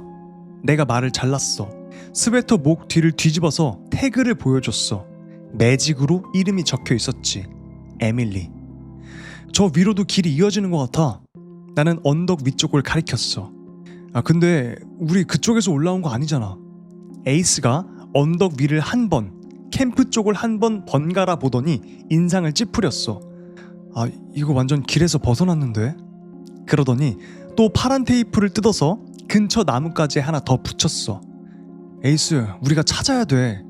내가 말하자 에이스가 바로 받아쳤어. 우리도 같이 실종되고 싶어? 우리도 똑같이 길을 잃는다고. 에이스, 여기까지 와서 얘네들을 그냥 버리고 가자고? 에이스가 눈살을 찌푸렸어. 우린 계속 말다툼을 했어. 난 원래 성격이 좀 급하고 우기기를 좋아하는 쪽이고, 에이스는 철저하게 분석하고 똑같이 고집이 센 타입이었거든. 어릴 때부터 그랬어. 난 뭔가 모험을 떠나고자 하면 바로 배를 타고 나갈 준비가 된 그런 애였고, 그래서 손목에는 방랑하는 자가 모두 길을 잃는 건 아니다 라고 적힌 팔찌를 차고 다녔어. 반대로 에이스는 늘 철저하게 계획된 루트만 밟는 그런 사람이었지. 눈에 보이는 사실 말고는 안 믿고 공상이나 느낌 같은 건 일절 안 받아들였어. 아마도 에이스는 MBTI INTJ 같아요.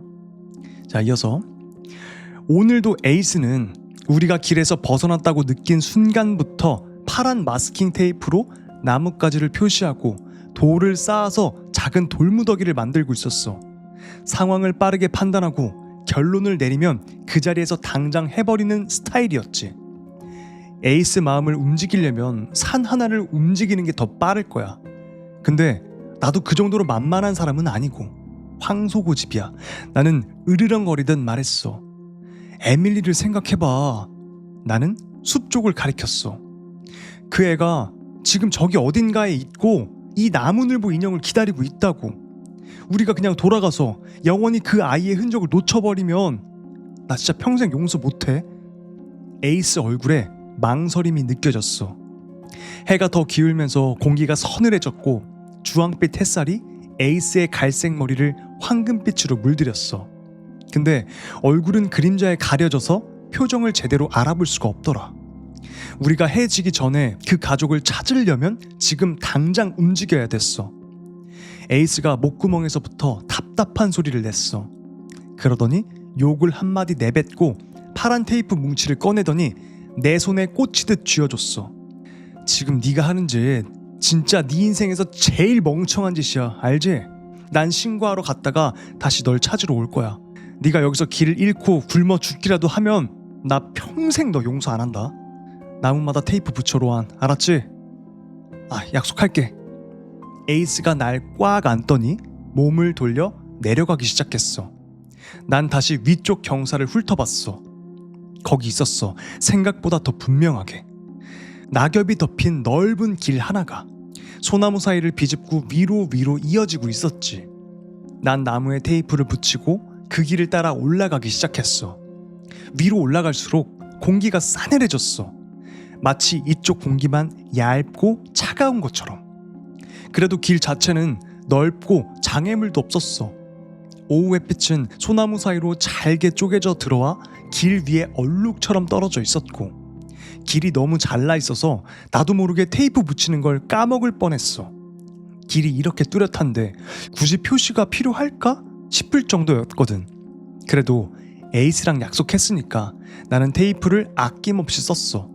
뒤를 돌아봤을 땐 항상 마지막 파란 리본이 눈에 들어오도록 간격을 맞춰서 계속 마스킹을 했지. 한 40분쯤 올랐을까? 길이 갑자기 열리더니 경사가 완만해지고 나무들 사이 작은 공터가 딱 나타났어. 그리고 그 한가운데 오두막이 있었어. 작은 집 현관 앞 계단 위에는 분홍색 보온병이 하나 덩그러니 놓여 있었어. 난 달려갔고 그걸 냉큼 들었어. 표면에는 애니메이션 캐릭터 스티커들이 잔뜩 붙어 있었고 에밀리 거였겠지 싶은 생각이 들다가 문득 이런 생각이 스쳤어. 근데 이 오두막은 왜 지도에 없지? 지도에 없다는 건 확실했어. 에이스가 길에서 벗어났다는 걸 알아챈 순간부터 지도만 붙잡고 눈이 빠지도록 확인했으니까. 이 오두막이 오래돼서 지도에 안 나온 걸까? 아니면 개인 소유라서 표시를 안 해놓은 걸까? 아니면 우리가 아예 전혀 다른 구역으로 넘어와 버린 걸까? 근데 그런 걸로는 이 가족이 어떻게 이 오두막을 찾아서 들어갔고 여전히 실종 상태인지 설명할 수가 없었어. 분명 아직 이 안에 있다는 말이지. 그 생각이 드는 순간 가슴 안쪽에서 묵직한 공포가 부풀어 올랐어. 여기서 문을 열면 대체 뭐가 나를 맞이할까? 갑자기 에이스가 옆에 있었으면 좋겠다는 생각이 들었어. 난 원래 미신 같은 걸 잘 믿고 밤에 묘지 같은 데 지나가는 걸 되게 불편해하는 타입이거든. 반면 에이스는 깜빡이는 전등도 공동 묘지도 잘못 나온 계단도 전부 그냥 뭐 전기 문제네. 땅에 유기물이 많아서 그렇지. 이 정도로만 보는 사람이야. 완전 티다. 귀신, 저주 그런 건 생각 안 해. 난 손에 쥔 나무늘보 인형을 내려보다가 반쯤 열린 오두막 문을 다시 올려다봤어. 창문 유리는 금이 가있고 때가 잔뜩 껴서 안이 잘 안 보였어. 계단을 한 계단 두 계단 올라갈 때마다 삐걱삐걱 소리가 났고 문손잡이를 잡는 순간 악취가 코를 확 후려치면서 위장이 뒤틀렸어. 쓰레기, 하수구, 그리고 바깥에 내버려둔 썩어가는 고기 냄새, 그 모든 게 한 번에 몰려오는 느낌이었어. 문손잡이를 잡는 순간 팔이 얼음처럼 차가워지는 느낌이 들었고 난 숨을 한번 고르고 문을 확 밀어 열었어. 근데 의외로 오두막 안은 환하게 불이 켜져 있었고 그 안에는 4명의 얼굴이 나를 돌아보고 있었어. 야윈 얼굴의 남자가 입술에 손가락을 갖다 대며 조용히 하라는 제스처를 했어. 조엘 씨세요? 난 작게 물었어. 그 남자는 다시 한번 입술에 손가락을 갖다 댔어. 이번엔 훨씬 절박한 표정으로. 그 앞에 앉아있는 여자는 날 노려보듯 쳐다보더니 고개를 세게 저었어. 입술 위로 이상한 표시들이 잔뜩 그려져 있었는데 가까이 보니까 입술 위에 실밥을 그리듯 꿰맨 자국이 그려져 있었어. 아니, 그게 진짜 꿰맨 거였는지 단순히 그려놓은 건지는 처음에는 구분이 안 됐어. 여자 옆에 앉아있던 꼬마 여자애는 초조하게 나를 바라보다가 내가 들고 있는 너덜너덜한 나무늘보 인형을 보더니 눈이 동그래졌어. 마지막 사람은 야윈 남자 옆에 앉아있는 긴 머리의 남자였어. 그 남자는 자리에서 몸을 돌리거나 반응을 전혀 하지 않았고 난 그의 뒷머리밖에 볼 수 없었어. 4사람 모두 각자의 양손을 테이블 위에서 서로 맞잡고 있었어. 단 조엘만 한 손가락을 들어 조용히 하라는 제스처를 하고 있었지. 그리고 그 반대편 조엘 왼쪽 빈 의자가 하나 있었고 그 의자를 가리키면서 앉으라는 손짓을 했어. 진짜 이상한 상황이었어. 물어보고 싶은 게 머릿속에서 줄을 서고 있는데 나는 그냥 조심스럽게 다가가서 나무늘보 인형을 조그만 여자애 쪽으로 밀어줬어. 너가 에밀리야? 사람들이 계속 너를... 쉿! 조엘이 또 입술에 손가락을 갖다 댔고 그 순간 오두막 문이 쾅 하고 열려버렸어. 난 비명을 삼키고 숨을 들이켰어. 동시에 누군가의 손이 내 손을 꽉 움켜쥐었어. 조엘이었어. 그는 내 팔을 확 잡아 끌더니 눈을 꼭 감았어. 패티랑 에밀리는 이미 눈을 감고 있었고 그게 내가 받은 유일한 경고였어. 그때 뭔가가 오두막 안으로 발을 들여놓았어. 쿵, 쿵, 마룻바닥을 밟는 둔탁한 발소리, 그리고 낮은 웃음소리. 목소리는 어딘가 익숙했어. 당장 떠오르진 않았지만 들으면 들을수록 더 익숙한 느낌이 들었어. 입에서 맴돌기만 하고 도저히 떠오르지 않은 단어처럼, 어디서 본 것 같은 얼굴인데 이름이 안 떠오르는 사람처럼 꼭 그런 기분이었어. 발소리는 계속 우리 쪽으로 다가왔고 그 발소리에는 이상한 냄새가 따라붙어 있었어. 썩은 냄새, 땀 냄새, 오래 씻지 않은 몸에서 나는 냄새 같은 것들. 그리고 왼쪽 귀 바로 옆에서 속삭이는 숨소리가 들렸어. 누군가 입술을 귀에 거의 붙이고 있는 것처럼 차갑고 썩은 숨결. 그게 내 이름을 속삭인 것 같았어. 내 팔을 움켜쥔 손가락 힘이 다시 한번 더 세게 힘이 들어갔어. 속삭임은 이번엔 내 오른쪽 귀로 옮겨갔어. 쿵, 쿵. 발소리가 테이블 주변을 돌아다녔어. 난 눈을 떠서 이게 도대체 인간인지 뭔지 보고 싶은 충동이 들었지만 본능이 소리쳤어. 절대로 보면 안 된다고. 발걸음은 방을 한 바퀴 도는 듯 하다가 서서히 멀어져 나갔고 문이 닫히는 소리가 들렸어. 내 손 위에 압박이 느슨해졌고 난 천천히 눈을 떴어. 제일 먼저 보인 건 나를 똑바로 바라보는 네 개의 얼굴이었어. 셋은 불안과 공포가 뒤섞인 얼굴. 조엘, 입술 꿰맨 자국이 있는 패티, 그리고 그 사이에 끼어 앉은 작은 에밀리. 그리고 네 번째 얼굴을 보는 순간 내 입에서 숨이 확 새어나왔어. 조엘이 내 팔을 다시 쇠게 쥐어 흔들면서 말없이 소리내지 마 라고 경고하듯 눈을 부릅떴어. 조엘 옆에 앉아있는 긴 머리 남자, 아까 뒷모습만 보이던 남자가 있었어. 헌 청재킷을 입은 그 남자는 에밀리 공책에 그려져 있던 긴 머리 막대인간 그림 그대로였어. 바로 삼촌 마이크. 근데 그 눈이 있어야 할 자리에는 시뻘건 구멍 2개만 뻥 뚫려 있었고 입도 두꺼운 검은 실로 거칠게 꿰매져 있었어. 조엘이 테이블 가운데를 손가락으로 톡톡 두드리더니 거길 가리켰어. 그제야 나는 테이블 위에 새겨진 문장을 봤어. 말하면 침묵당한다. 보면 눈을 잃는다. 떠나면 묶인다. 마지막 의자가 채워지면 너희는 자유로워지리라. 눈을 들어 다시 삼촌 마이크의 얼굴을 봤어. 그리고 그 옆 다른 세 사람의 얼굴은 절망이 어린 채로 나를 똑바로 바라보고 있었어. 난 벌떡 일어나려다가 조엘이 순식간에 날 붙잡고 세게 잡아당겼어. 그는 격하게 고개를 저었고 에밀리를 가리켰어. 처음엔 우리 딸을 버리고 나갈 생각은 하지 마라 라는 뜻인 줄 알았어. 근데 곧 깨달았지. 그가 가리키는 건 에밀리의 손이었어. 에밀리는 나무늘보 인형을 갖고 싶어 눈으로만 간절하게 쳐다보고 있었지만 손을 뻗지는 않았어. 그제야 난 에밀리의 손을 제대로 봤지. 엄마 손을 잡고 있는 줄 알았던 그 손, 그리고 테이블 위에 놓인 다른 손. 그건 손을 잡고 있는 게 아니었어. 둘의 손이 테이블에 못으로 박혀 있었던 거야. 조엘이 내 팔을 더 세게 쥐면서 입술만 움직였어. 떠나면 묶인다. 그 말이 머릿속을 다시 울렸어. 폐의 공기가 죄다 빠져나가는 느낌이 들었어. 난 힘없이 의자에 다시 주저앉았고 머릿속은 공포 때문에 마비된 것 같았어. 말도 안 돼. 이건 말도 안 돼. 계속 그 생각밖에 안 들었어. 누가 왜 이 가족을 여기에 가둔 거지? 왜 그놈 목소리가 이렇게 익숙한 거지? 조엘은 여전히 내 팔을 잡고 있다가 다른 손으로 나무늘보 인형을 딸 쪽으로 밀어줬어. 에밀리는 인형 위에 머리를 살포시 올려놨어. 고마워요. 입모양으로 그렇게 말했어. 소리는 안 내고. 난 작게 고개를 끄덕였어. 소리를 낼 수 없으니까 조심스럽게 팔을 조엘 손에서 빼고 역시 입으로만 묻고 손가락으로 테이블 위에 글자를 하나씩 그려가며 대화를 이어갔어. 저건 대체 뭡니까? 몰라요. 여기 얼마나 있었어요? 조엘이랑 패티는 어깨를 으쓱했어. 에밀리는 고개를 저으며 울었고 시간 감각이 완전히 망가져버린 지 오래인 것 같았어. 나가려고만 하면 저것이 항상 알아차립니까?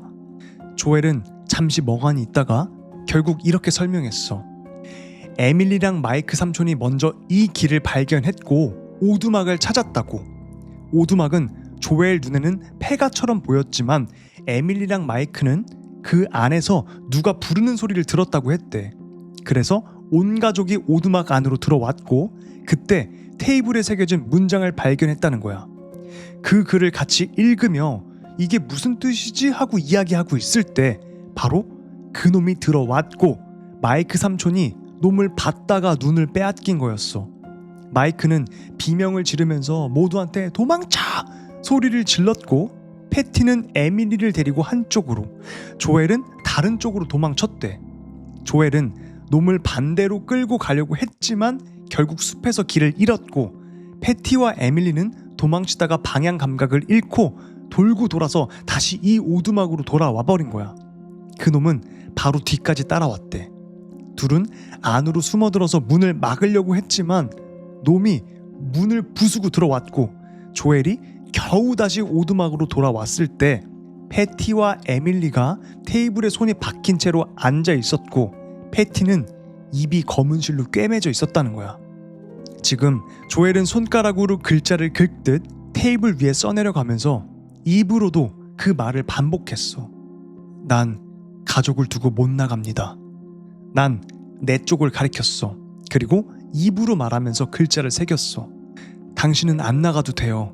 제가 나가서 사람들을 데려오겠습니다. 근데 당신이 나가려면 뭔가 주의를 끌어야 할 겁니다. 그것이 당신을 그냥 놔둘 리가 없으니까요. 그럼 당신이 그것을 잠시 붙잡아둘 수 있겠어요? 제가 도망칠 때까지만. 조엘 얼굴에 고통스러운 표정이 스쳤어. 가족이 더 큰 피해를 입을까봐 두려운 게 눈에 보였어. 제가 사람을 데려올게요. 그게 에밀리를 살리는 유일한 방법입니다. 조엘이 고개를 저으며 한숨을 내쉬었어. 그냥 포기한 듯 눈을 감고 앉아있더니 패티가 갑자기 발을 쿵 하고 구르며 그의 시선을 잡았어. 입도 손도 못 쓰는 대신 눈으로만 단단하게 고개를 끄덕였어. 그러니까 아빠 조엘이 망설이고 있으니까 엄마 패티가 정신을 다 잡아준 거죠. 에밀리는 반짝이는 눈으로 나를 올려다봤어. 인형 고마워요. 입모양으로 그렇게 말하더니 제발 우리 좀 살려주세요 라고 입으로만 말했어. 조엘은 길게 숨을 내쉬고 두 손바닥으로 눈을 감싸주었어. 그게 두려움인지 절망인지 둘 다인지 난 알 수가 없었어. 한참 동안 그렇게 있다가 드디어 나를 향해 고개를 돌리더니 갑자기 크게 소리쳤어. 뛰어! 그의 목소리가 번개처럼 나를 의자에서 튕겨 올렸어. 동시에 내 뒤에서 문이 활짝 열리는 소리가 났고 보지마! 조엘이 나를 스쳐 지나 달려나가면서 소리쳤어. 그러니까 그놈을 유인하고 있는 거예요. 그가 눈을 뜨고 있었는지 감고 있었는지는 난 모르겠어.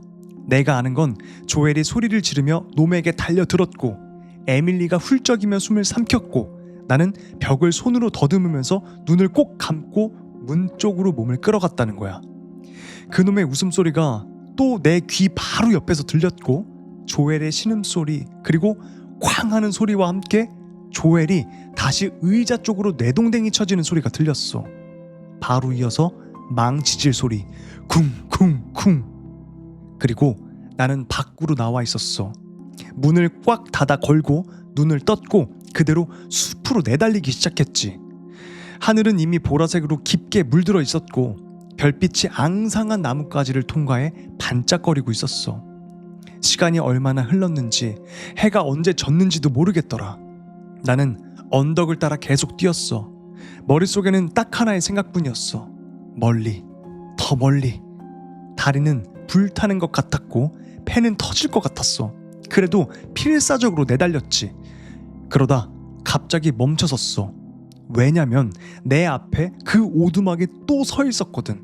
안에서는 웃음소리가 새어나왔어. 문이 삐걱거리며 열렸고 난 반대 방향으로 몸을 돌려서 다시 숲속으로 뛰어들었어. 이번엔 언덕 위쪽으로. 근데 이상했어. 분명 나는 계속 앞으로 달리고 있는데 어느 순간 내 뒤에서 들리던 웃음소리가 어느새 앞에서 들리기 시작했어. 마치 그놈이 기다렸다가 내가 오는 방향으로 끌고 가는 것처럼. 아무리 깊숙이 들어가려고 해도 그 미친 듯한 웃음소리가 항상 너무 가까이서 내 이름을 부르면서 되돌리려고 했어. 로아. 그리고 또 그 오두막 앞이었어. 숨이 턱 막힘과 동시에 내 바로 뒤에서 그 목소리가 속삭였어. 안 돼. 난 다시 오두막 안으로 뛰어 들어가서 문을 쾅 닫았어. 조엘의 손은 테이블에 못으로 박혀 있었고 그의 눈은 꽉 감겨 있었어. 패티와 에밀리는 절망적인 눈으로 나를 바라보고 있었고 난 아무 말 없이 다시 내 자리에 앉았어. 그 순간 문이 또 쾅 하고 열렸어. 쿵 쿵.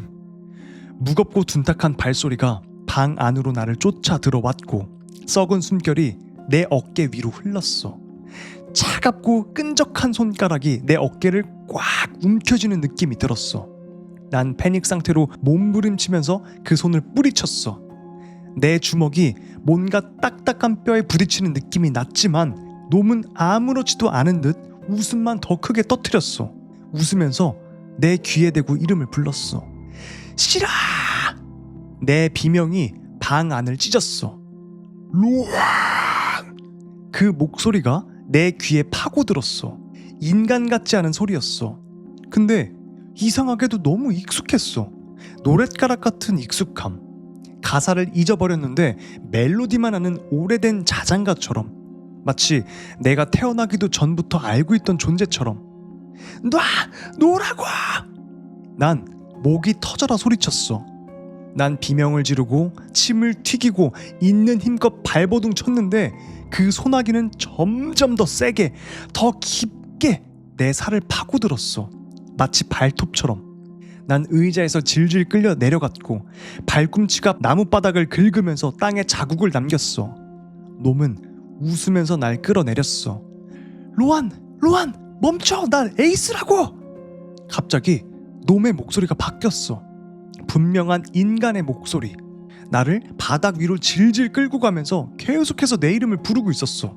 삐걱거리는 계단을 내려가 흙바닥으로 나왔을 때 에이스의 길쭉한 실루엣이 내 위에 서 있는 게 보였어. 얼굴은 숨이 차서 벌겋게 달아올라 있었고 나는 헐떡이며 눈을 깜빡였어. 해는 거의 져 있었고 나뭇가지 사이로 별들이 더 뚜렷하게 보이기 시작했어. 에이스? 내가 신음을 흘리듯 불렀어. 아 그래 나야. 씨. 에이스가 흙에 털썩 주저앉았어. 아씨, 네가 내 코를 거의 박살낼 뻔했다고. 이게 지금 무슨 일이야? 무슨 일이냐고? 그걸 내가 어떻게 알아? 에이스가 숨을 헐떡이며 나를 노려봤어. 넌 왜 썩어가는 시체들이랑 손을 잡고 있었냐고. 시체? 난 뒤돌아서 오두막을 쳐다봤어.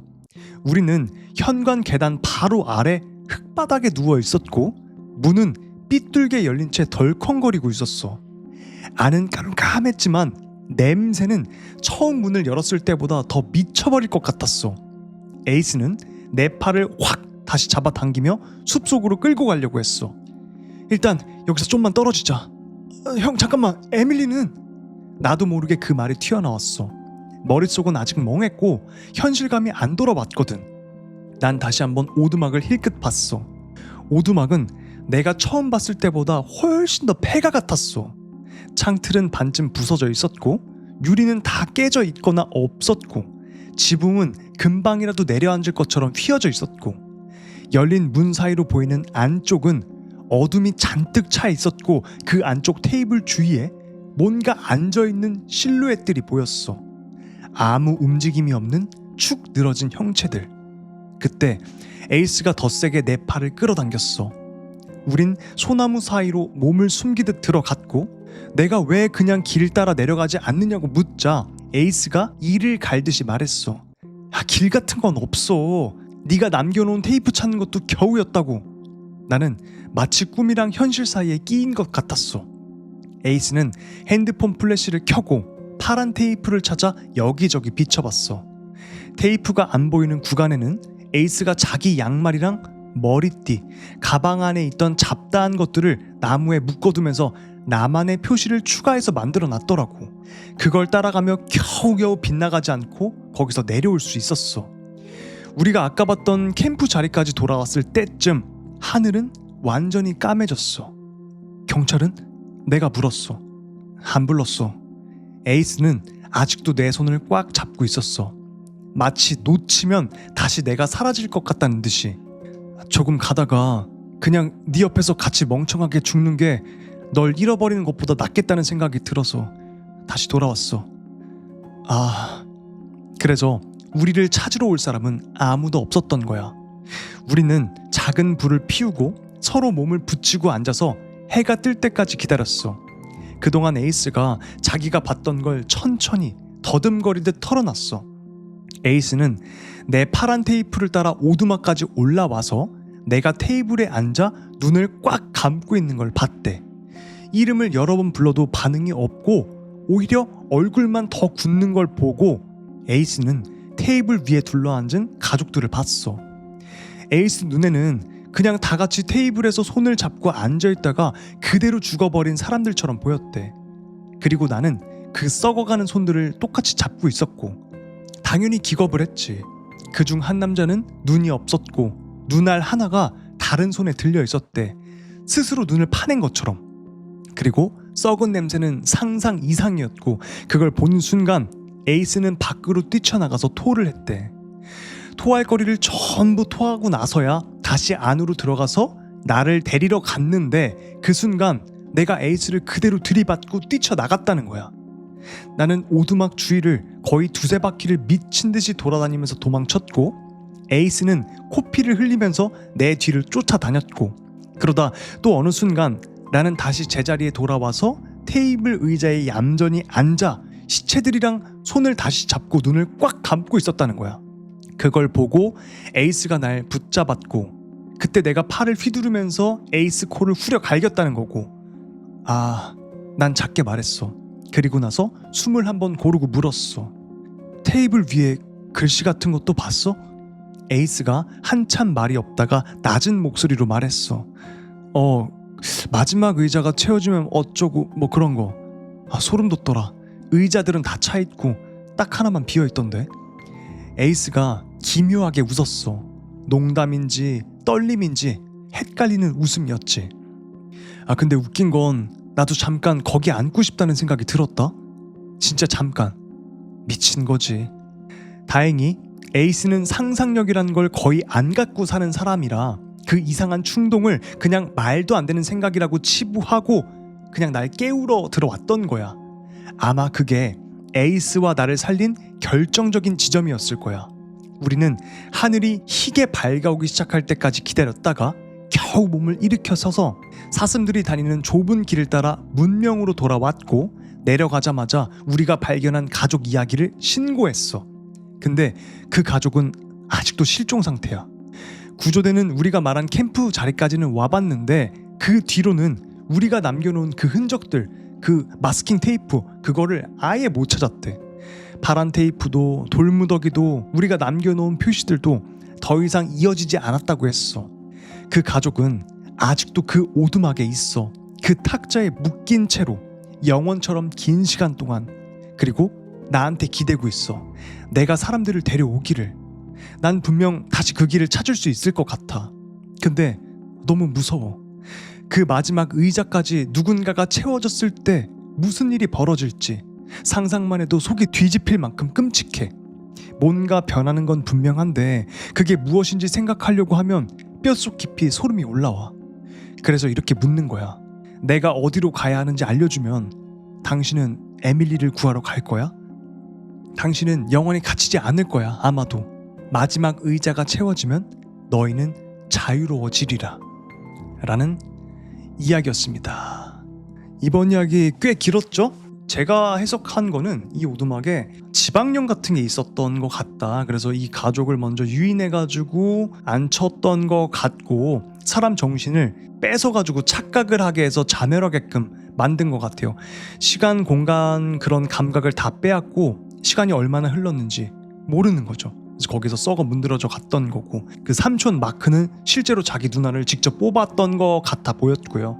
지금 여기서 보면은 주인공이 분명히 저놈이 낯선 놈이고 정체를 알 수 없는 놈인데 익숙했어요. 목소리가 계속 익숙했다고 나오잖아요. 후반부의 이야기를 보면은 로안의 형 에이스가 로안을 찾으러 오두막에 들어왔던 거고 결국 그 목소리는 형의 목소리였어요. 그러니까 이 집에 붙어있는 지방령은 착각을 하게 한 거야. 환각을 심어주는 거야. 자꾸만 형의 목소리를 괴물의 목소리처럼, 형의 발소리를 괴물의 발소리처럼, 그러면서 이들의 영혼을 갉아먹고 있었던 거죠. 영혼이 그 집에 다 붙잡혀 있었던 것 같아요. 에이스가 마지막 의자에 앉았으면 어떻게 됐을까요? 혹은 오래된 마녀의 영혼? 우리나라로 치면 무당의 영혼 같은 거 아니었을까? 전 그렇게 생각을 해봅니다. 의식 같은 걸 해놨던 거죠. 그 테이블 위에서. 그 마지막 한 자리를 채웠더라면 어떻게 됐을까? 마녀가 다시 육신을 갖게 되었던 걸까? 아니면 그 영혼을 채워가지고 뭔가로 변했을까? 그건 영원히 알 수 없겠지만 그 의자에 앉지 않는 이상 기묘하고 무서운 이야기였습니다. 여러분들은 대체 어떻게 생각하세요? 저는 제 해석은 그런데 여러분의 해석은 좀 궁금하네요. 여러분의 의견, 생각을 댓글로 남겨주시면 감사하겠습니다. 과연 그것의 정체는 뭐였을까요? 다음 이야기로 한번 넘어가 보도록 하죠. 다음 이야기입니다. 제목, 매일 밤 12분간 봉쇄되는 마을. 내가 사는 마을은 딱 그런 곳이야. 서로 다 알고 식당 가면 내 이름 박힌 머그컵에 커피를 따라주는 그런 동네. 인터넷도 잘 안 잡히고 촌스럽긴 한데 그래도 사람 사는 느낌은 있어서 나쁘진 않았지. 밤만 아니면 말이야. 여기도 약간 외진 시골 같은 데인가 보네요. 여긴 매일 똑같아. 시간도 멈춘 것 같아. 근데 오후 11시 38분만 되면 모든 게 달라져. 진짜 봉쇄가 시작돼. 문이 쾅 닫히고 잠기고 창문도 알아서 덜컥 잠기고 사람들은 다 안으로 숨어. 다음에 무슨 일이 일어나는지는 다 알고 있으니까. 그 12분 동안은 밖에 무언가가 돌아다녀. 누구도 그걸 제대로 본 적은 없어. 시야 끝에서만 느껴져. 움직임은 안 보이는데 다들 본능적으로 알아. 그것이 들어오려고 한다는 걸. 11시 50분이 되면 진짜 아무 일 없다는 듯이 다시 조용해져. 근데 그 침묵이 더 무서워. 내가 처음 본 건 10살 때쯤이었어. 만화를 보다가 늦게까지 깨어 있었거든. 부모님이 밤엔 절대 문 열지 마 하는 말을 귀에 피나게 듣던 시절. 그날 집이 우웅 하고 울리는 듯한 낮은 소리가 났어. 벽이 진동하는 느낌. 창밖을 슬쩍 봤는데 거기에 그것이 있었어. 사람도 아니고 동물도 아니고 그냥 이 세상에 속한 존재가 아니었어. 몸이 덜그럭거리는 느낌으로 움직였고 보는 순간 머리가 어지럽고 초점이 흐려져. 그리고 배고픔 같은 감정이 느껴졌어. 내가 느껴야 할 감정이 아닌데도 그게 그대로 전해지는 느낌? 그게 지나가고 나서야 내가 계속 창밖을 바라본 채 멍하니 서 있었다는 걸 깨달았지. 그날 이후 난 매일 밤 11시 38분이면 긴장했어. 여기선 실종이 흔해. 작은 마을인데도 경찰은 외지인이 실종되면 막 쇼를 하지만 주민이 없어지잖아? 그럼 가족들이 조심해서 써야지. 이런 식으로 넘어가. 그래도 다들 이 마을을 떠나지 않아. 나는 계속 물었지. 엄마, 근데 왜 다른 곳으로 이사 안 가? 부모님이 한 말은 이거였어. 옮겨가봤자 소용없다. 여기에 있어야 한다. 그래야 모두 안전하다. 그땐 이게 대체 무슨 말인지 이해 못했어. 며칠 전 두 번째로 그걸 제대로 마주쳤어. 고양이 퀸씨가 사라진 걸 알아차린 게 11시 36분. 난 밖에 나가 있었어. 생각할 겨를도 없이 뛰쳐나갔지. 퀸씨를 안고 집으로 뛰어가려는데 등골이 쫙 얼어붙었어. 그게 다시 나타난 거야. 전보다 훨씬 크고 훨씬 가까웠어. 마을 전체를 뒤덮는 느낌이었어. 고양이 퀸씨는 내 손에서 뛰쳐나가 도망쳤는데 오히려 그게 다행이었어.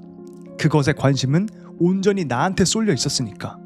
그때 얼굴을 봤어. 모습이 흐트러진 채로 계속 변하는데 잠깐 또렷해졌을 때 난 비명을 지르며 도망쳤어. 그 뒤로 들려오는 건 물컹거리는 아주 거대한 덩어리가 바닥을 끌고 오는 소리, 그리고 귀가 찢어질 듯한 울음소리. 난 골목으로 기어들어가 숨었고 그때 누군가의 비명도 들렸어. 짧고 날카롭고 그 비명은 갑자기 뚝 끊겼어. 11시 50분. 모든 게 고요해졌고 난 살아남았지. 그날 이후 난 결심했어. 떠나자. 여기서 도망치자. 부모님은 완강히 반대했어. 그래도 난 몰래 새벽에 빠져나왔고 큰 도시로 왔어. 여긴 사람도 많고 밤에도 불빛이 찬란했지. 살아있다는 느낌이 들었어. 첫날 밤 11시 38분 전까지는. 그 시간 도시는 이상하게 조용해졌어. 교통소음, 이야기 소리 갑자기 다 사라졌어. 그리고 창문에 무언가가 톡 하고 닿았지. 한 번, 두 번, 그리고 긁는 소리. 나는 그 소리를 평생 잊을 수가 없어. 커튼을 젖히는 순간 온몸이 굳었어. 그게 창문 밖에 서 있었어. 빌딩 5층 높이 따윈 아무렇지 않다는 듯. 눈은 빛났고 그림자는 꿈틀거렸고 존재 자체가 방 안의 기운을 쫙 눌렀어. 입을 벌리더니 끔찍한 소리를 냈고 난 그대로 정신을 잃었어. 눈을 떴을 때 나는 직감했어. 이건 끝난 게 아니다.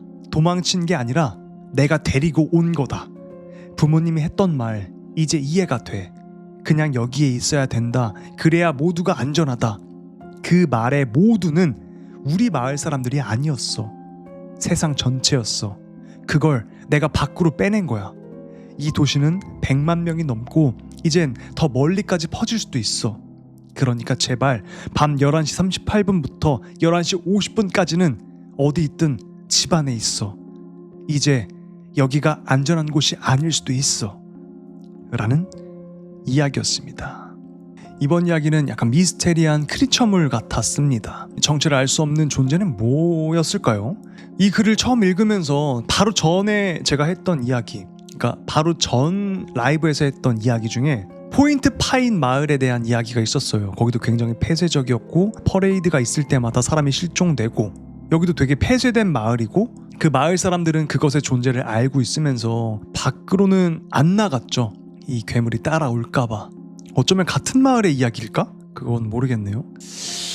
여러분들은 어떻게 생각하세요? 이 정체는 대체 뭐였을까요? 이 마을 사람들이 봉인하고 있던 무언가였을까요? 그 마을 사람들은 그게 밖으로 나가지 못하게 잡고 있었던 그런 사람들이었을까? 요즘에 쿠팡 플레이에서 영화 그것 아시죠? 삐에로 괴물.